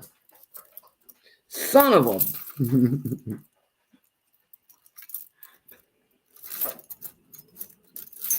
And that's how it goes. It's going to be days like... Mama said there'd be days like this, but she didn't say it would be every day. Yeah, everybody messes up or reassemble on video sometimes, Circa Nightmare. It's just one of those things. If you do it enough, it's going to happen. You see what happens? This is what happens, Larry. That's right, Backstabber. This is what happens. This is what happens, my guy. So we're going to try and get the key back out on the right side here. And there we go. That kind of helps when you're doing this later on. And this is all but lined up here. So all I need to do is turn this thing just enough to where it'll release the shackle. And then what I have to do is leave the key in there. See, now I've got it all down in there the way it wants to sit, and I've got my faceplate in there. Now, my key being where it is lets me know that the shackle will work because I'm currently in the open position. So now all I've got to do is drop my little screw down through here. Oops, that's the wrong side. No, that was the right side. I'm sorry. You push that through there, and oops, it's magnetic. Brr. And then you get your little shackle retainer And make sure that the little nubs, there's 2 little nub notches like wings on the side of this guy. There are holes for those little nubs to go in, guys. So make sure your little nubs are in their holes. There's only one way that it should sit in there, maybe 2. But you definitely want those nubs to line up flush. You don't want them just hanging out willy-nilly, just wherever they may. And then you just tighten this thing up. Do not over-tighten the screw. That is how I bricked the 1100 that I've spoke of a couple times on this video. If you over-tighten the screw, it is because you went way too tight. It should never happen. Tighten it finger tight with a screwdriver like this, and that is more than enough to hold it on, guys. It's only meant to hold the faceplate on, not the whole lock together. So you don't have to get medieval on it or anything like I did the first time. I'm a mechanic. I'm used to torquing things down.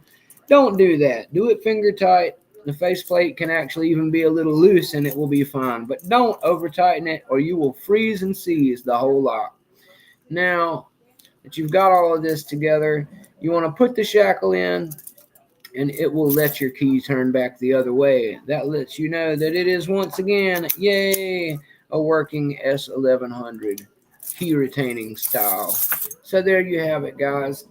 Mounta1nM1ck S1100 picked, stripped, reassembled, all that good stuff here on the channel for you. And that's the kind of love I have for you guys. Just want to make sure that nobody ever complains that Mounta1nM1ck has never done a full rebuild on channel.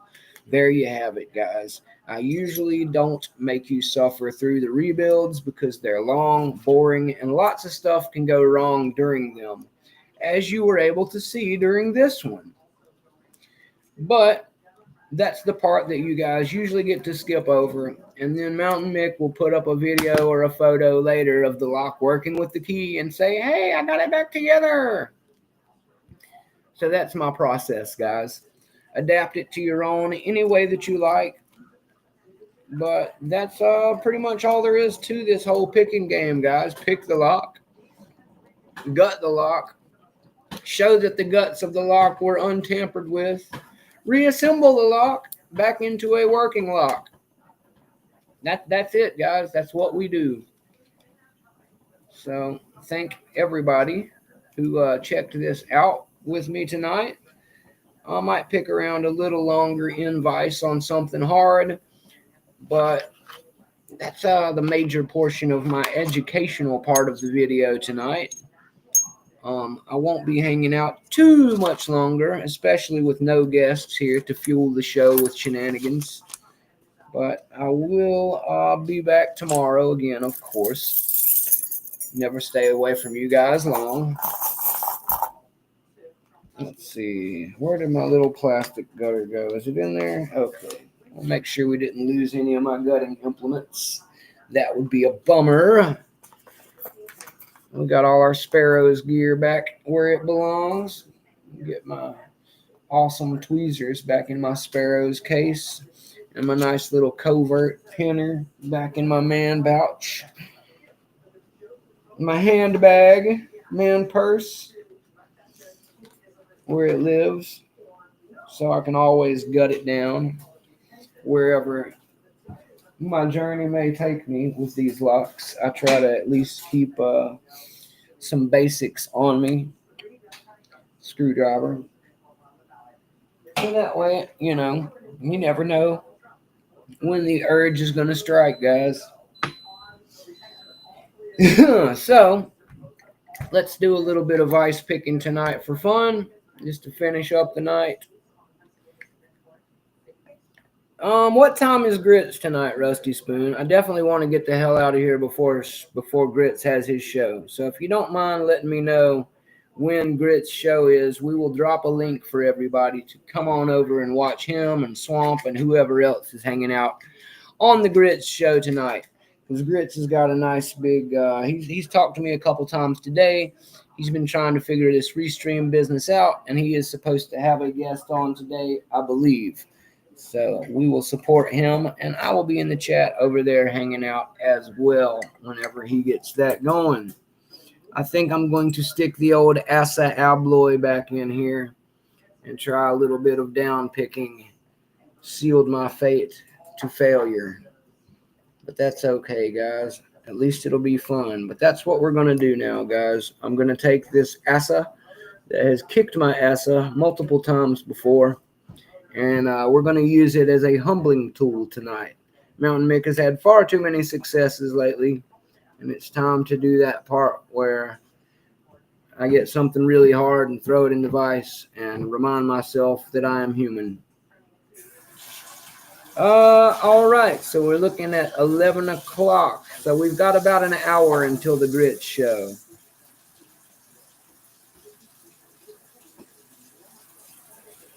Yeah, I agree. There's nothing wrong with doing your reassemblies on video. It is good practice, especially if you're planning on doing your green belt and haven't got it yet, or if you're planning on doing your blue belt. Those two are ones where they really prefer you to have the whole thing.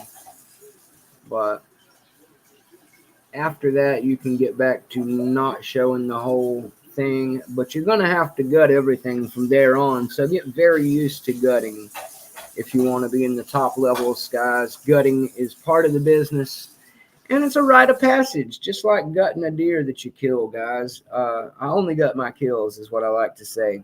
So I don't gut challenge locks. I try not to progressive pin until I absolutely have to. I will if I have to, though. I'm not saying anything's wrong with that. Let me make that very clear. There's no shame in progressive pinning, guys. Many of these locks in the higher security especially are things that you just impractical for you to try and take a hit on. And if you're doing like grits, for example, and have an Australian bilock that'll pin anywhere from purple to double black belt, you're obviously going to have to take it apart to pin it down to purple. So at that point, you know, you're basically progressive pinning for the sake of belts, but still it's progressive pinning. So as I said, I would not down progressive pinning. It is a very useful tool in learning any lock and in learning lock sport in general.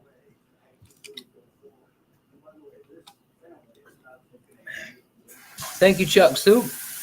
Chuck Soup has dropped a link to my man Cheese Grits channel. Cheese Grits has been on a real roll lately, guys. And he has a live coming up tonight. I've heard through the grapevine that our man Swamp Picker is maybe even going to hang out on the show with him tonight. So we'll see what happens. Good luck to those boys. I hope everything goes smooth. And I'm a mod of his channel, so I will probably be over there in the chat, just making sure everything stays fun and they don't get distracted by the troll armies of the night.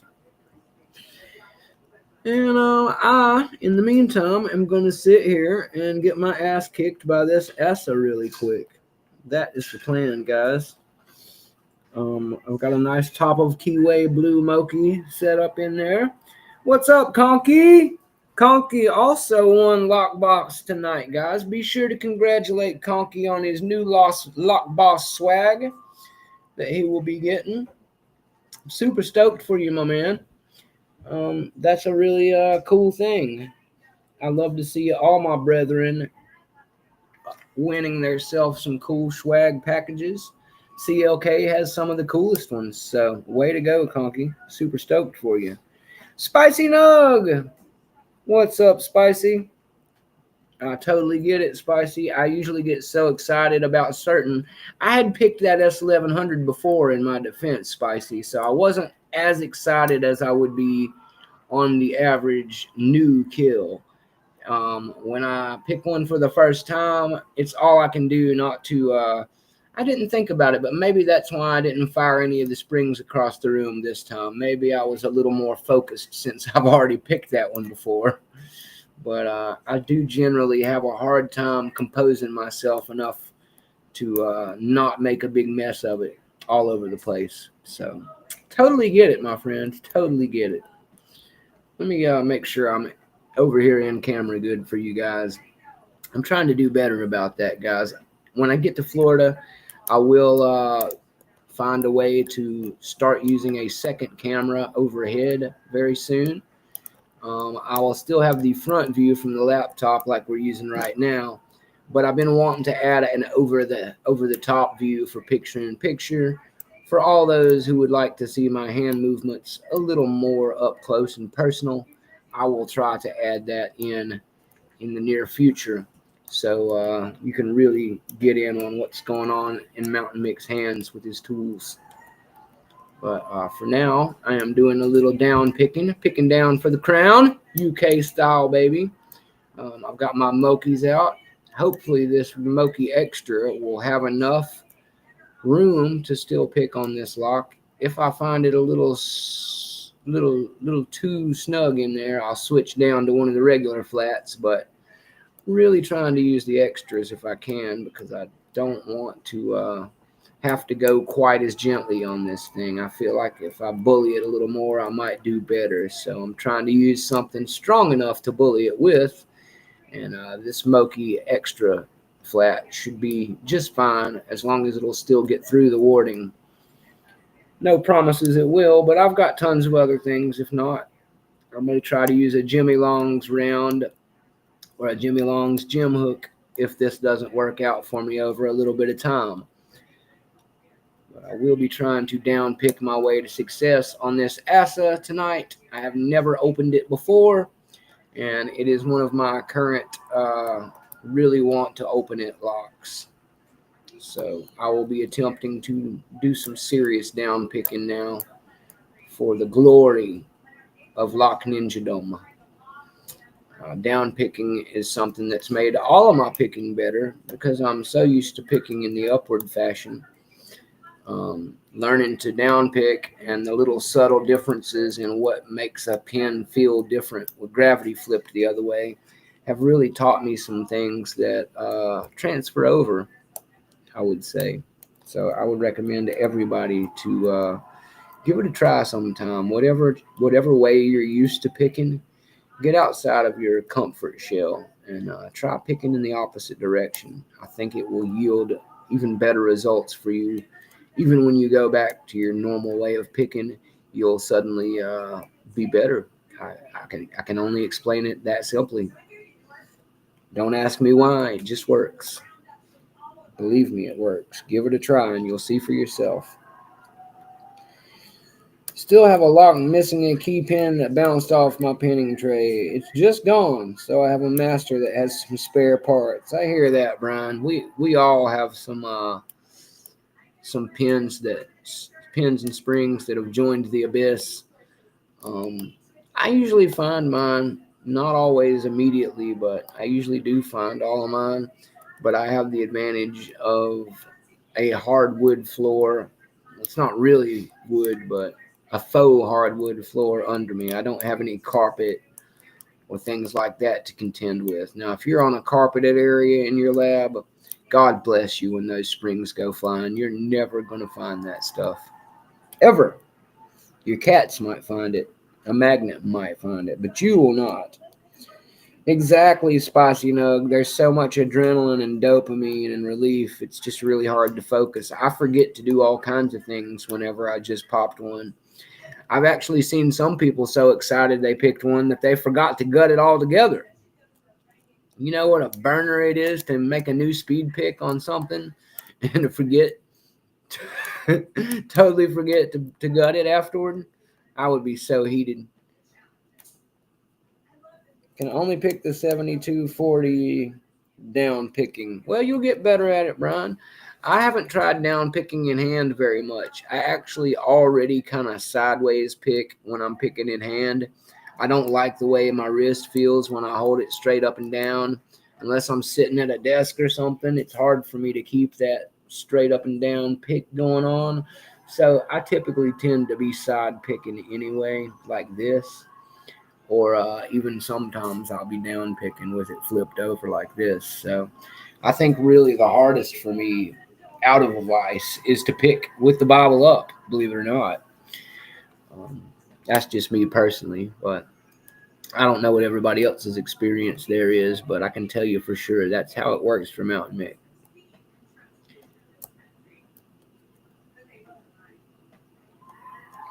Backstabber! What's up, Backstabber? How are you tonight, my friend? Glad that you came to join us. one of you guys feel like jumping in and picking a little bit, feel free. I'm going to continue messing around on this down picking job here for a little bit, and then I'll wrap it up because my man Cheese Grits NyQuil is going to have his show coming up before too long. It is his usual night, Tuesday night, and regardless of whenever my show starts, I usually yield the floor to him when it becomes Tuesday at 11 because I pick almost every day of the week, guys, and it's his night of the week. It's his like main go-to time, and I'm not gonna try and compete with my brother when I should be over there supporting him. So when 11 o'clock Eastern hits, the Mounta1nM1ck stream will be done for, no matter what's going on, guys, because I will be running over to my boy Cheese Grits to hang out, and I hope that some of you will join me. It's going to be a good time, and I believe he's going to have a guest on tonight. He's been trying to get his restream set up. Shikaka. I think Swamp is supposed to pick with him tonight. We will see what ends up happening. Let me see if I can get a different one here. Decent. Yes, decent is correct. Backstabber. Decent is correct. Let's see if that works or not. That might work. I'm not sure if I like that. I'm not sure if I like it. Let me find a turner that I'm enjoying, guys. The right turner is all the magic, guys. Whenever you're picking something, spend some time picking the right turner. You will thank yourself because it is the most important decision you will make about opening that lock. The rest you could do with a paper clip, but you really do need the right turner for the job if you want it to go well. Now, you could use a paper clip, some would argue, for turning. And if it's the right lock and you snug it in there, I would agree. But you must get it right. Otherwise, you're just peeing in the wind, so to speak. And that's no good. You know what happens when you pee in the wind, guys. Brass rings galore. Don't get used to the notch. That doesn't exist further up. What notch? What notch are we talking about?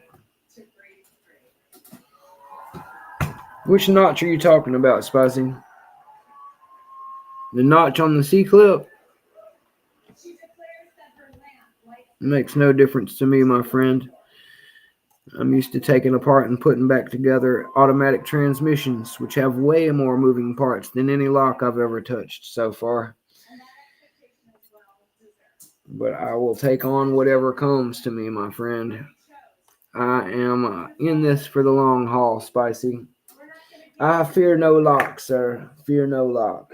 Mounta1nM1ck is ready for the big ride, baby. Where did my other Moki go? Let's try this one. Let's see if I can get anything done with this one.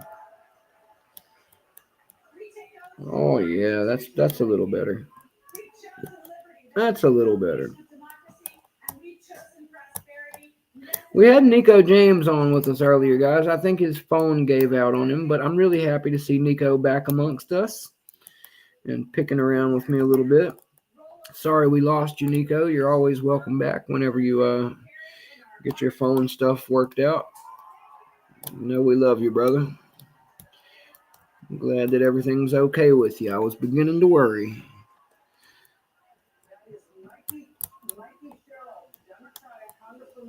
Come on, baby. This Asa does not like me, guys.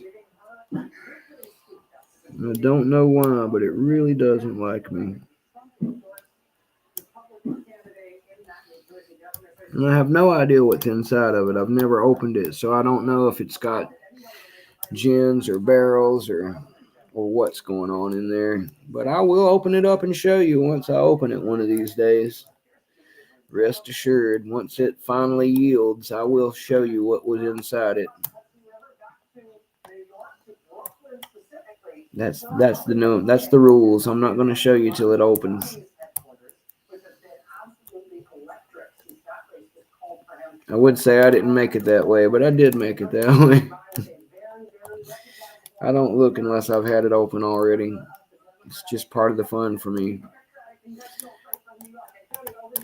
I have no problem with other people doing their thing their own way. Whatever you do with your locks in your own time doesn't bother Mounta1nM1ck. But Mounta1nM1ck's got a few rules about how he goes about his lock picking, and that's one of them. I don't look in the lock until after I've picked the lock, if I can really help it. I prefer not to. Just is my way. One of my traditions. Come on, you. What is your deal? Which Asa is it? I don't know, Chuck. I've been trying to get to the bottom of that for a while. I think it's a 500. It's a 5-pinner. But I don't know anything else about it. It says Asa on the front, and it's got 5 pins. That's all I can tell you about it for sure, Chuck. But it has been kicking my ass the little bit I have been picking on it. Whenever I open it, I will be happy to show you what's on the actual internals. But not until. But I haven't figured out yet what is going on in there. Not quite yet. I'm trying though. It is not a pushover, that's for sure.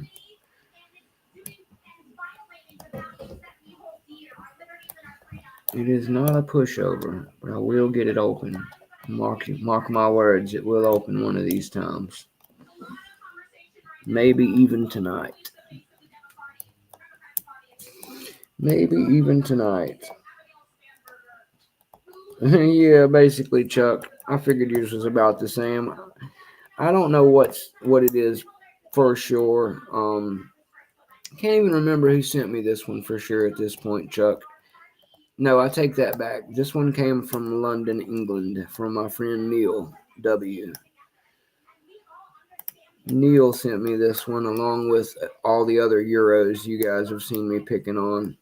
And I have not got this one open yet. I have managed to get my way into a handful of Euro locks, but this Asa has not given it up just yet. Just yet.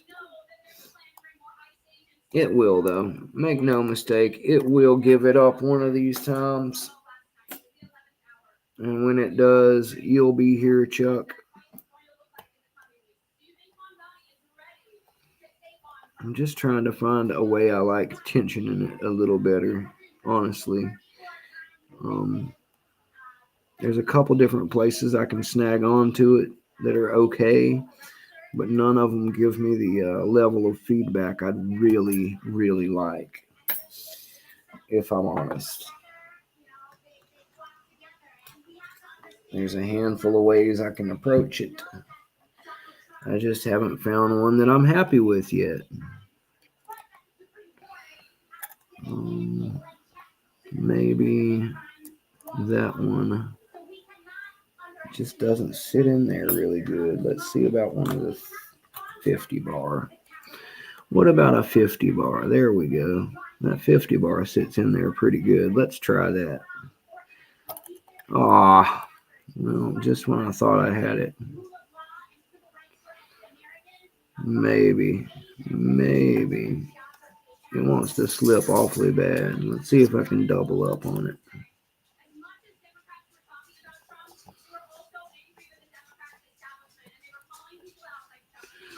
It's like a notch that it just doesn't like.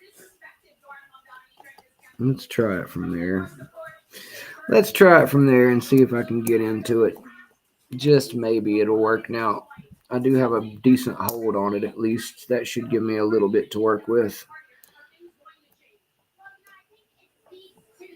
I may have to use a taller pick though, because I'm going from the very top. So let's go for something a little bit more oomph on it. And do some down picking. Let's do some down picking. This pick may be too square to fit through the warding though. It is a flat, so it doesn't want to go through the little shimmy spots in the warding just like I would like it to. I may have to use a shorter one and stay down in there halfway. Most likely. Let's try again. Maybe I can snake my way in there. I've also got the skinnier flats to try, but I don't want to bend anything. So I'm trying to see what I can accomplish with the standard extras before I go down to the real standard Euros. Because if I go down to the Euros when I don't need to, I'm more likely to bend them, and I don't want to bend them. Let me turn this a little so you guys can see what's going on. Anyway, so yeah, it's not been easy going on this one, Chuck. It is a mean little lock to F with. Let me try and tilt you guys a little different. Maybe you can see better. This one's hard to get you guys angled in a way where you can see it all, what's going on. This is all the more reason why I want to get us an over-the-top view so you guys can kind of see better when I'm doing stuff like this. But when I get to Florida next week, I will work on getting a webcam and having an over-the-top view set up for you guys. So in the future, it's easier to tell what Mounta1nM1ck's picking around on and what my hands are doing. Because I know that these big monstrous hands get in the way a lot of the time, and you guys can't see exactly what's going on. I could see how that would be a little bit annoying when you're trying to watch a picker. So I will do what I can to improve the situation. We have the technology. We have the technology. We can rebuild the show. Improve it. We will try, guys. We will try. I'll try to move one of my hands down to the bottom since I can tension it down here the way I've got it set up. Maybe that'll help you guys see a little more what's going on. I will continue to try and work my way through this warding with an extra instead of a standard, because my extras are a little more forgiving to my noobish bullying and less delicate touch than I could be using.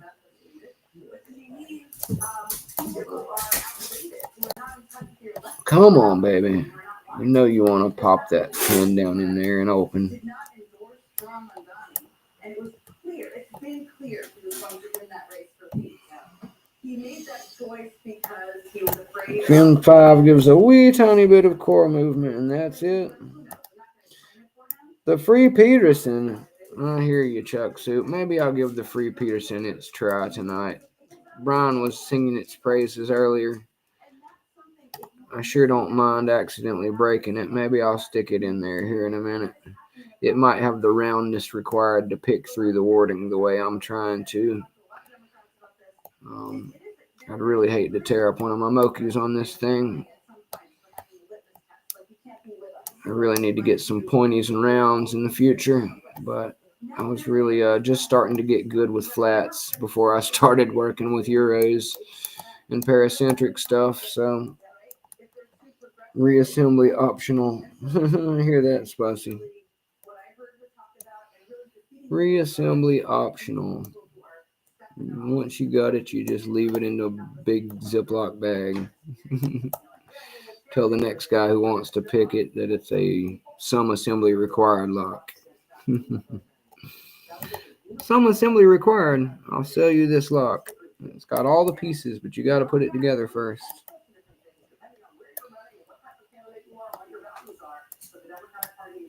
Alrighty, we'll find Chuck. We'll try the Peterson free pick. Let's see how it feels in this thing. Why not? Why not? Let's give the Peterson its day in the sun. It does fit pretty good, Chuck. I'll agree with you there. That super slim. Knocked my damn turner out. I didn't do that one time with any of my others. Damn you, Peterson. Damn you, Peterson! You ruined my good slot that I was in.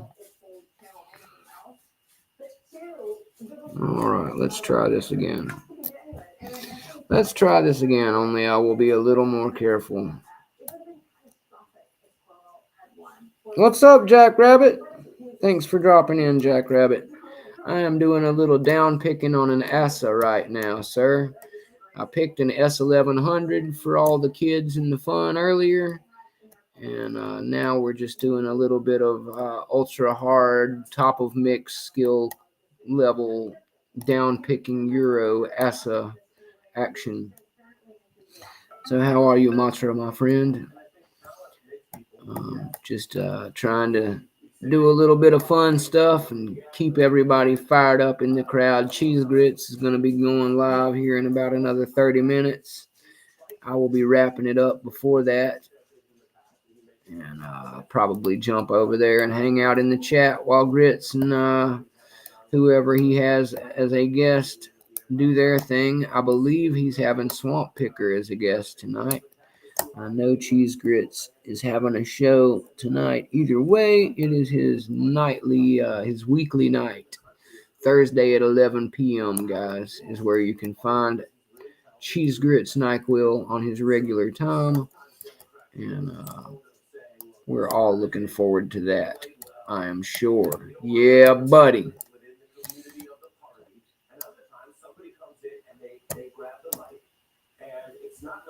It's picking something to open? I don't know, Brian. We'll see. If it does, I'm taking the credit for it, though. We're not going to give credit to this pick. That's for damn sure. Just kidding. It's not a bad pick. I've also, I don't know if I've told you before, Brian, but I've also got a .23 gem hook that Snake sent over to me in my Snake package. So I do have two Petersons, not just the free one. This one's actually nicer than the free one. So maybe some of the ones that you bought are nicer like this one. I'm willing to believe that the free one is the cheapest, crappiest one they've ever put out. That's why it's free. So is what it is, my guy. Like I said, I don't hate Peterson picks by any means. They are a decent tool. They're a little bit overpriced and a little bit outdated at this point, but they still get the job done for the most part. And if their prices were a little more realistic and their owner was a little nicer, I would consider buying a lot more of their tools. I still consider getting myself one of those little ghost sets or something at some point. But as long as Mokies and Jimmy Longs have tools in the world that I don't own, I will be getting those first. So that's just me and where I'm at with mine. Opens the keyway. It did open the keyway. It knocked that Turner right out of it. You're right about that. Avoiding working on the goal Z. Oh, Matra, you got to get in there, bro. The goal awaits, brother. That's a tough lock.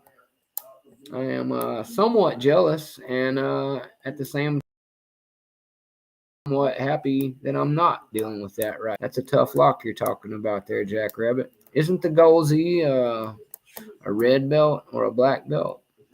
I know that's a tough lock. I can't remember if I'm thinking of the Z or the S.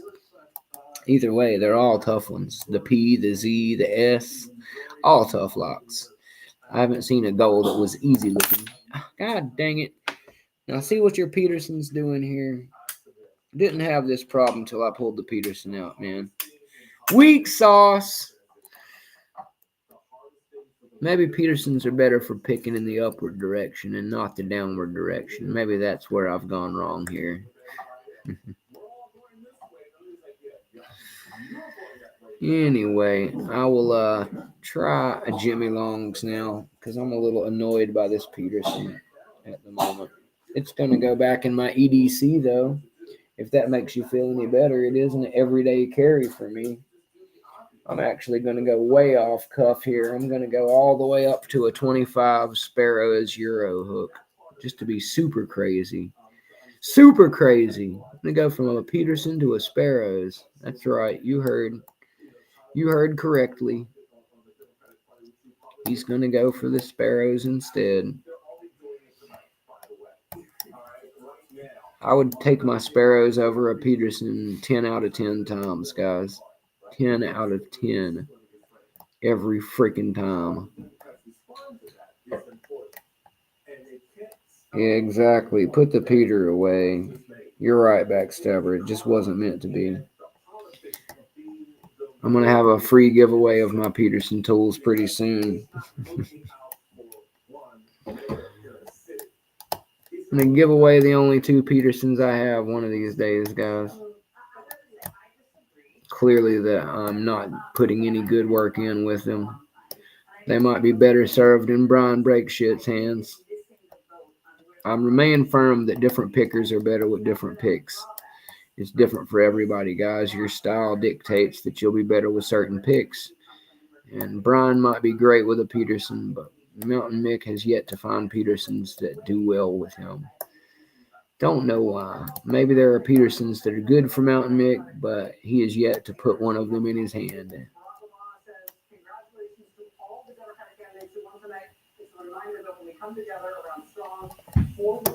I'm sure that they have some, though. They've got a pretty big selection.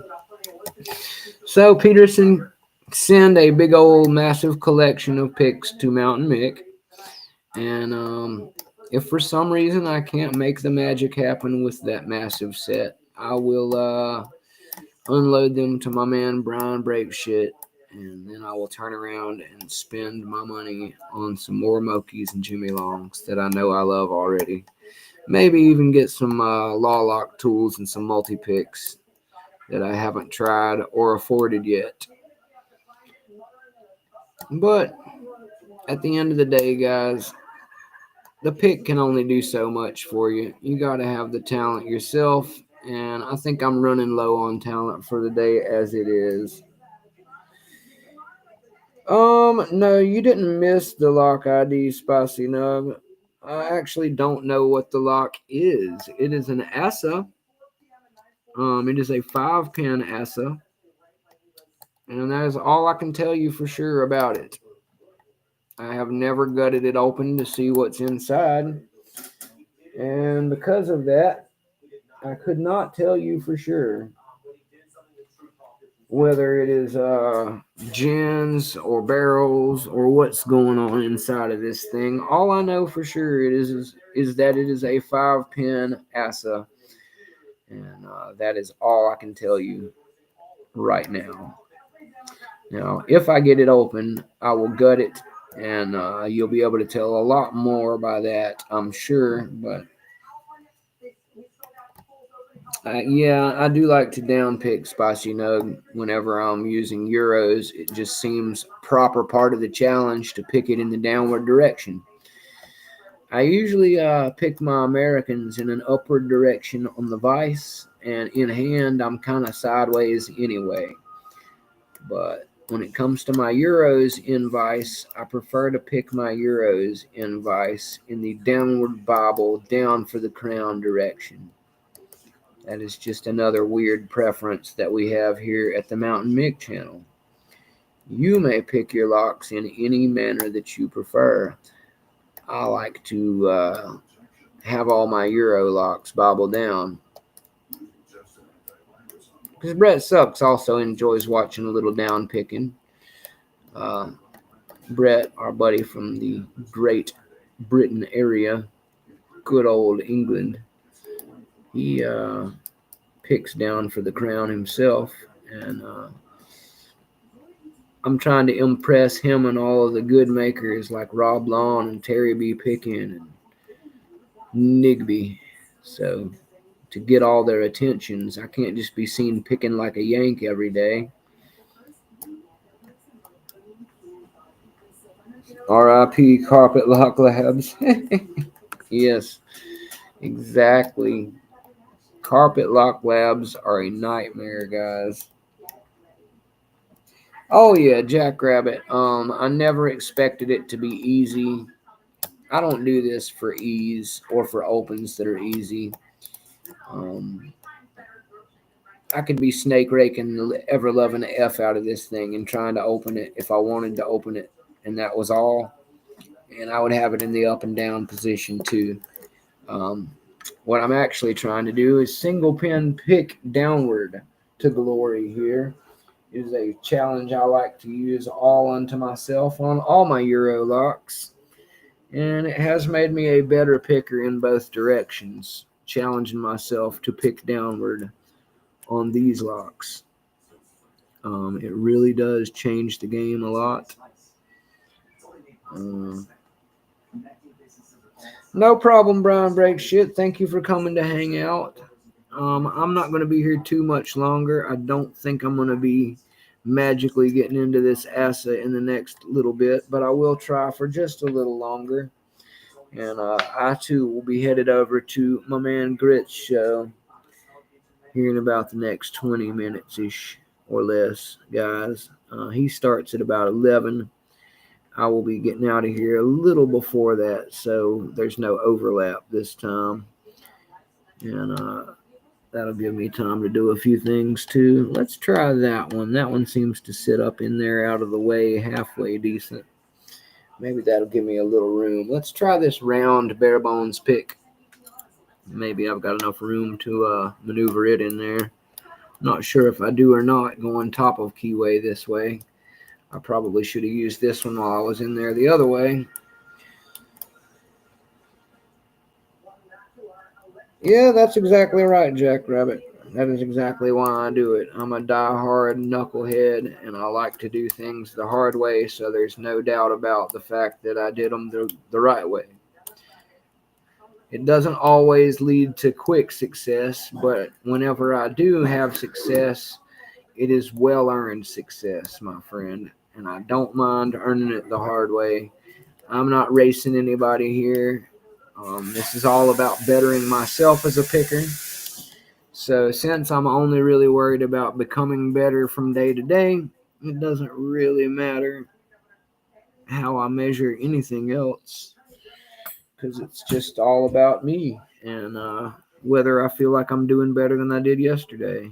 And usually the answer is yes. So as long as that's the case, I will continue to do things the same old way I always have. Thank you again, Chuck Soup. There is a nice link for you guys if you would like to come to Cheese Grits NyQuil. He will be starting his hangout about 11. I will be over there as well. I'll be in the chat, though. I'm not going to be on his show tonight, but I will be hanging out a bit in the audience and letting him do his thing. I really enjoy watching his show, so I'm not there to crash the party. I'm just there to enjoy it. That is the case a lot of times, guys. Sometimes I'll hang out in the chat, and sometimes I'll jump on for just a minute and then get back out of there. I don't like to spend too much time on other people's channels because I like for people to remember that it's their show, you know. If you want to see Mounta1nM1ck, come to Mounta1nM1ck's show. I'll pop on just for a minute to have fun and to help all that I can, but at the end of the day, I don't want to take anybody's venue, man. Like, I don't want to step on any toes. Like, it's your show, so I want to let you shine, baby. If you come on Mounta1nM1ck's show, feel free to do whatever you like, but it's just in my style to be brief in and out when I'm on somebody else's show. I don't like to distract from the fact that it's their jam. I really am not finding a way that I like tension in this lock yet, guys. I should probably just stick to the one that I had going on. Hey, Delbert. What's up, brother? Actually, I haven't tried the ones that I should be trying. Let's get the old Sparrows curve turners flats out here. Those are the ones I should be using here. I know what I was thinking. These are the ones I need to be using. Durr. These are my favorite turners, and I haven't even used them this show. What the hell I was thinking.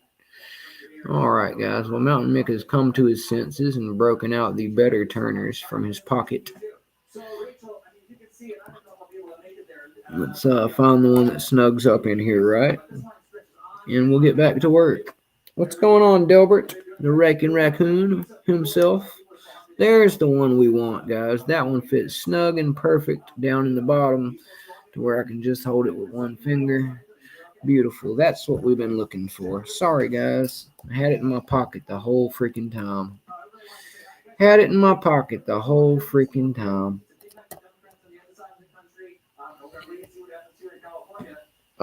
The chat might be lagging, Spicy. I couldn't tell you for sure. I'm actually way off from what I'm seeing here as well. Let's see. I see you and Delbert are here. And I want all messages. There we go. But yeah, it's always lagged a little bit behind. Sometimes, especially because of Restream, my signal is bouncing through Restream and then YouTube as well. So what's actually happening in my house versus what's coming out of your phone is about 30 seconds delayed. So I could walk off, go use the bathroom, and run back in here, and I would be back just in time to see myself leaving on my monitor. It's about right. About 30 seconds. Lag, Spicy. Yeah, no problem, Raking Raccoon. We'll be hanging out here for a little bit longer, and then my man Cheese Grits and NyQuil is having his show at 11. So at 11, actually just a little before 11, I will be wrapping it up, and Cheese Grits show will be on a little bit after that. So once I am finished, you can jump over to Western Massacre. There is a link in the chat for anybody who doesn't know the way. But come on over to Cheese Grits' channel. He's supposed to have some guests tonight as well. He's on Restream now, I think. I've been helping him throughout the day, try to figure out how to get his Restream working good. And should be a good time over at Cheese Grits. Yeah, I'll be there too. I'll be in the chat too, Delbert. Gotta come support my boy Grits for a little bit. Come on, you. I can feel you trying to drop down in there. Get your butt in there. Such strong counter rotation. Maybe it is a gin in these things, guys. I don't know. But it's a weirder feeling than I've ever felt. Something like I've never known before. Let's use a Jimmy. Let's try a Jimmy in there. I haven't tried a Jim hook in here just yet. Maybe that'll be the answer I'm looking for. Oh, that feels much better. Now we're getting somewhere. Now we're cooking with fire. Should have went for Jimmy earlier, guys. Sparrows, curve turner, and a Jimmy long Jim hook are a fine combination for picking, guys. As long as it's not so deep that the wide shank messes you up. And this one isn't that deep, so it should be just enough to have ourselves a good time. Maybe even get this sucker open before it's time for Cheese Grits. We will try. We will try. We got to get this lock open. Oh no, Spicy, there will be none of that. There will be none of that. I appreciate the enthusiasm about pre-gutting it, but it will not be happening, sir. I'd rather lose my mind for a year straight picking this thing. I'm just a weirdo like that. Ooh, that was crunchy.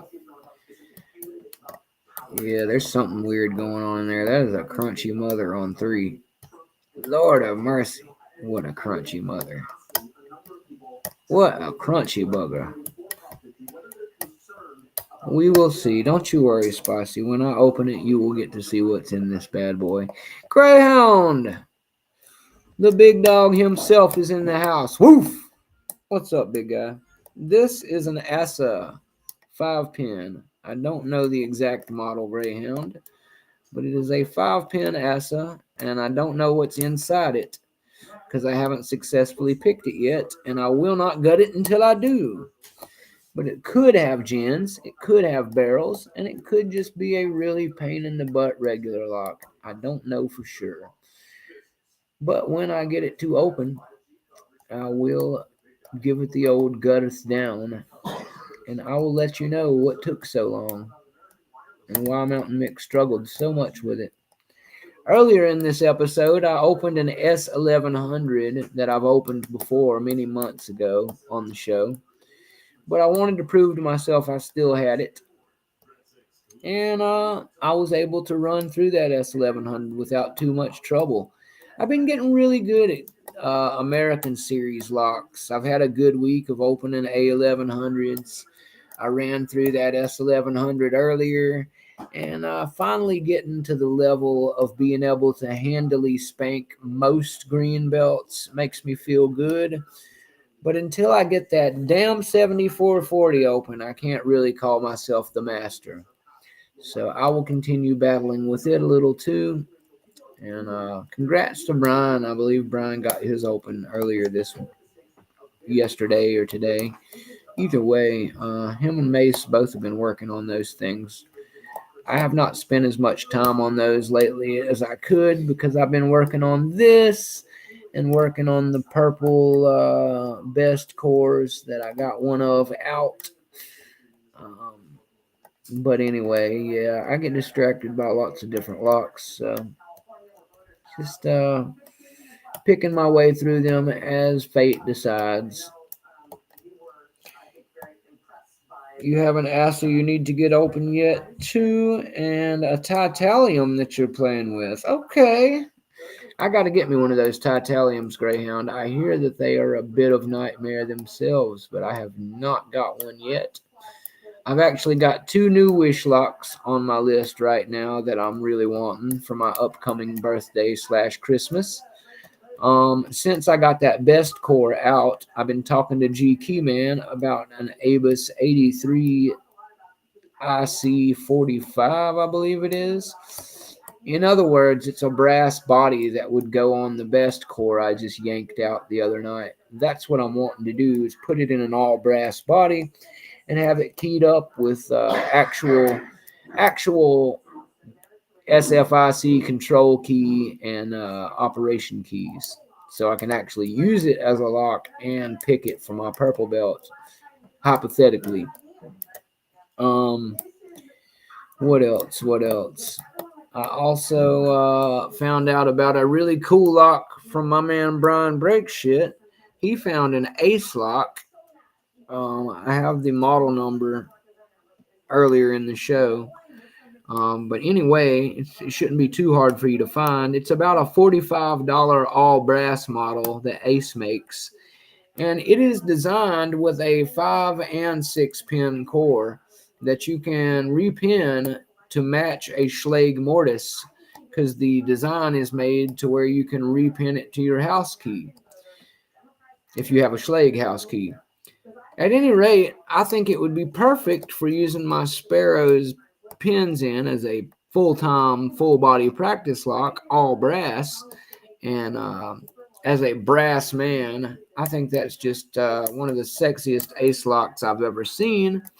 So I can't resist. I'm going to have to get one of them. And while I'm talking about it, let me throw the ticker up. It's been a while since I shared this ticker, guys, so let me put the ticker up for you. Brass man, brass woman, shackle bunny initiative. Full swing over there in the dog pack lock porn section, guys. The calendar is still being slowly worked together from beautiful photos, all submitted by you guys. Any of the photos that are selected for said calendar, those who submitted said photos will get a free copy of the calendar as payment for having such a sweet Shackle Bunny photo. You can use the hashtag Shackle Bunny, brass woman, brass man. You can also use lever lover if you've got a nice lever lock. You can use double D if you've got a dimple or a disc that is Shackle Bunny worthy. And it doesn't have to be brass, guys. That's why Shackle Bunny exists, because you can use any lock you like as long as it's a sexy one. And Abus Titanium is not brass, but it's a Shackle Bunny. So, Greyhound, get on in there with your beautiful Titanium and give us some nice Shackle Bunny porn, my brother. And we will appreciate oogling your lock from a safe distance. Anyway, not having a whole lot of luck with this one tonight, guys.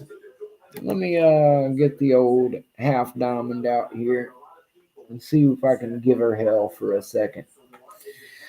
Let's use the old half diamond and see what happens.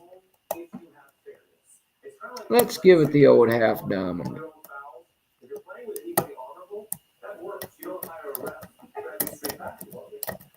Give it a couple of scrubberoos. Give it a little bit of a rock. See what everybody feels like in here. What are you guys feeling like? Still not crazy about the way the tension feels, but I think it'll work. I think I'm just not getting it the way I want to get it is the problem. But we will find a way to get this ESSA into submission. Just haven't found that way just yet. It is a little bit stubborn. Those Swedes and their stubborn locks. Or is it Swiss? Swiss or Swedes? I think they're Swedes in this case, guys. I'm pretty sure it's Sweden and not Switzerland, which makes them Swedes. If they were from Switzerland, they would be Swiss. Like the Swiss Army, that type of stuff.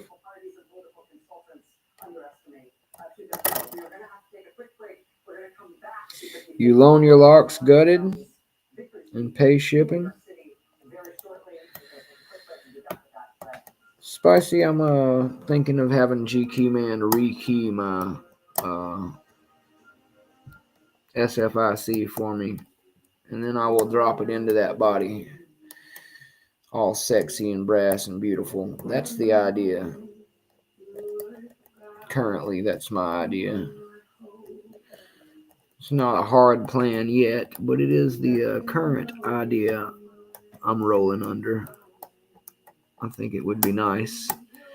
I really love to have one of those bests in a padlock that I could enjoy carrying around and picking, because the door handles they came in are obviously too big for me to carry around and pick for fun, and I was able to free one of them in the vise from its prison of super large proportion. Now it just needs to be in a sexy brass body so I can play with it anytime, and so it'll look pretty on my shelf, because why wouldn't I want it to look beautiful on the shelf where all my lock swag is? Of course I want it to look beautiful on the lock swag shelf. So that's one of the reasons also. I could probably find something not brass to put it in, but what's the point of that? I'm a brass lover.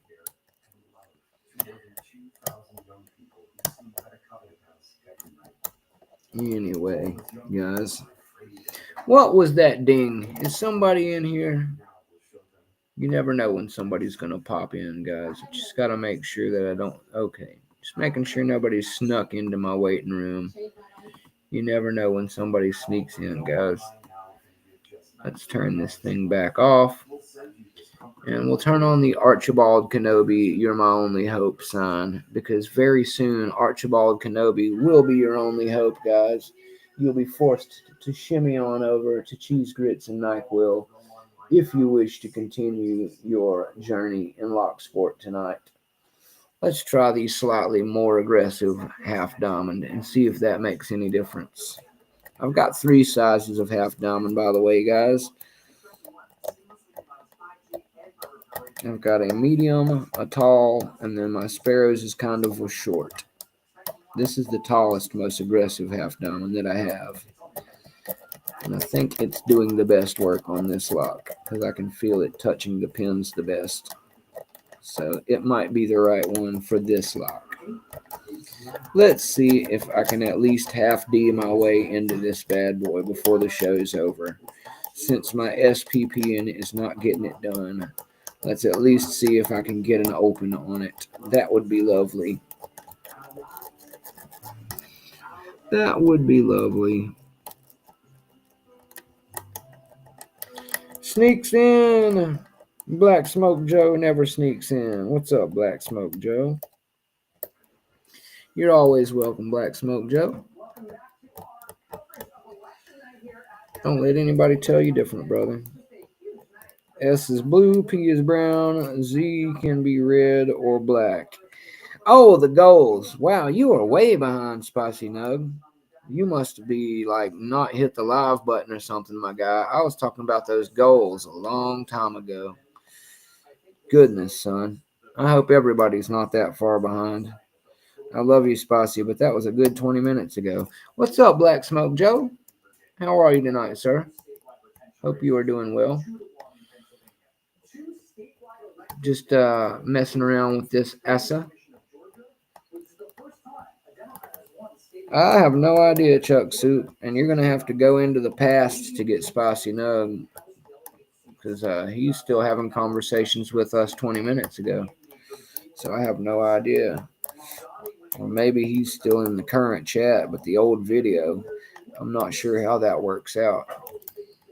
Either way, I'm just glad that he's engaged in the show with us. Doesn't matter to me.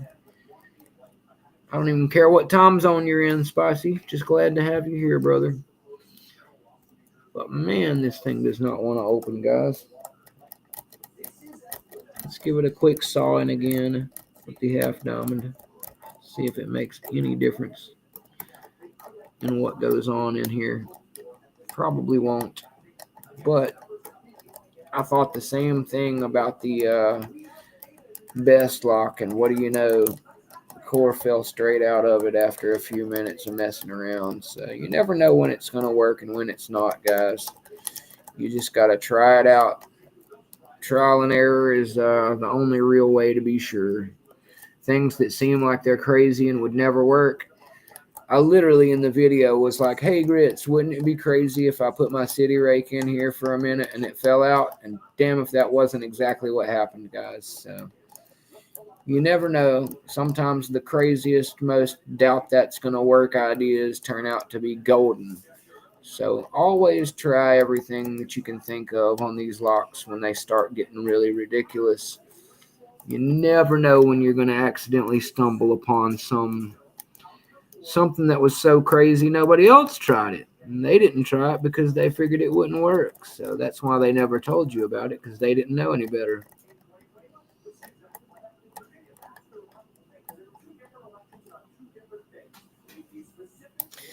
Yeah, I'll try, Black Smoke Joe, to do some good picking. The show, I picked a S1100 earlier in the show, and I gutted it down and rebuilt it for everybody on camera, just so they could enjoy all of that.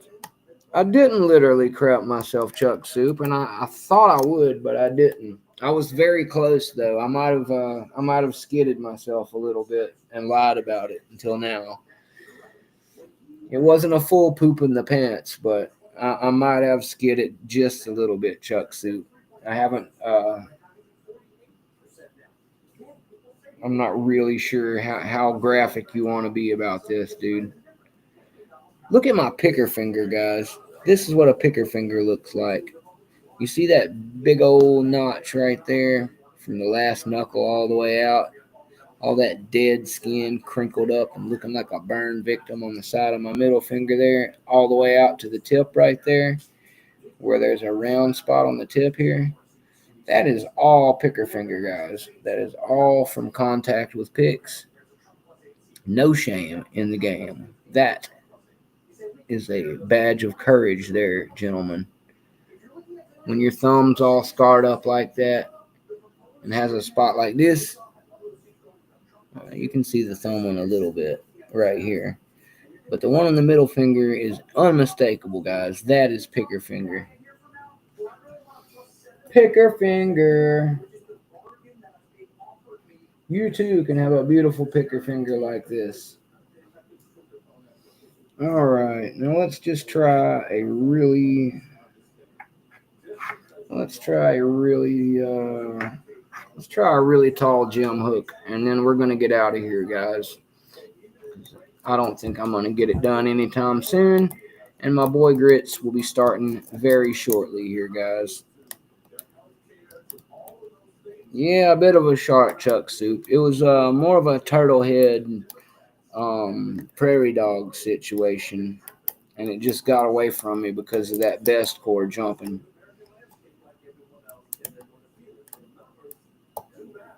It just squeaked out, you know. I was holding it back because it was close to time to go, and I just had that final release. When I saw that core come out, I just couldn't, you know. It was just too much for me, too much excitement. It reminded me that I might need to start picking in diapers in the future.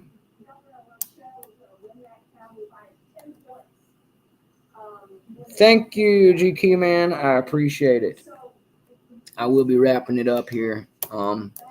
Like I said, I don't think I'm going to be getting into this assay anytime soon, guys. It looks like I used up all tonight's magic, burning my way through the S1100. And we're going to have to save the assay kicking for another night. So with that, I guess I will tap out on this one for now. And we will have the assay back again. Don't worry. Like all the ones that haven't been opened, its ugly face will be reared in yet another episode when Mounta1nM1ck needs to be tested and brought back to humbleness. But that's about all I'm going to have for you guys tonight. Archibald Kenobi, our only hope, will be along very shortly. So I'm going to put on the see you in my next stream love mix sign. I love you guys. Thank you all for dropping by tonight. Please remember to like, subscribe, and all of that good stuff if you have not already. I will be back again sometime soon. I got to keep myself sane until I get moved to Florida. And the more hanging with you guys and doing my usual, the more stable it will keep me in the crossing over event. And hopefully I will still be able to get plenty of time with you guys once I'm there. I will have a lot of new things I need to accomplish and work on. But Mounta1nM1ck will always be sure to make some time for doing this because it has become one of the most enjoyable parts of my life. And hanging out with all of you is a staple for me. You guys are my friends, and I really enjoy the time we spend together and the popping of locks and learning that we do together. It's really important to keeping me sane and keeping me busy doing something that is constructive or at the very least not destructive. So I will continue to do that. All right, guys. Well, there you go. That is the cue. Chuck Soup has put a nice link in there for everybody in the chat. I will see everybody over at Grits Party, the Cheese Grits NyQuil Western Massacre show. As I said, we have a nice link in the chat, and I'm going to throw this one up so you know it's for real, guys. I will see you at Grits. Thank you for watching. I love you guys. Mounta1nM1ck is going to hit the red button and get his ass on over to Grits. Yeah, buddy. See you guys.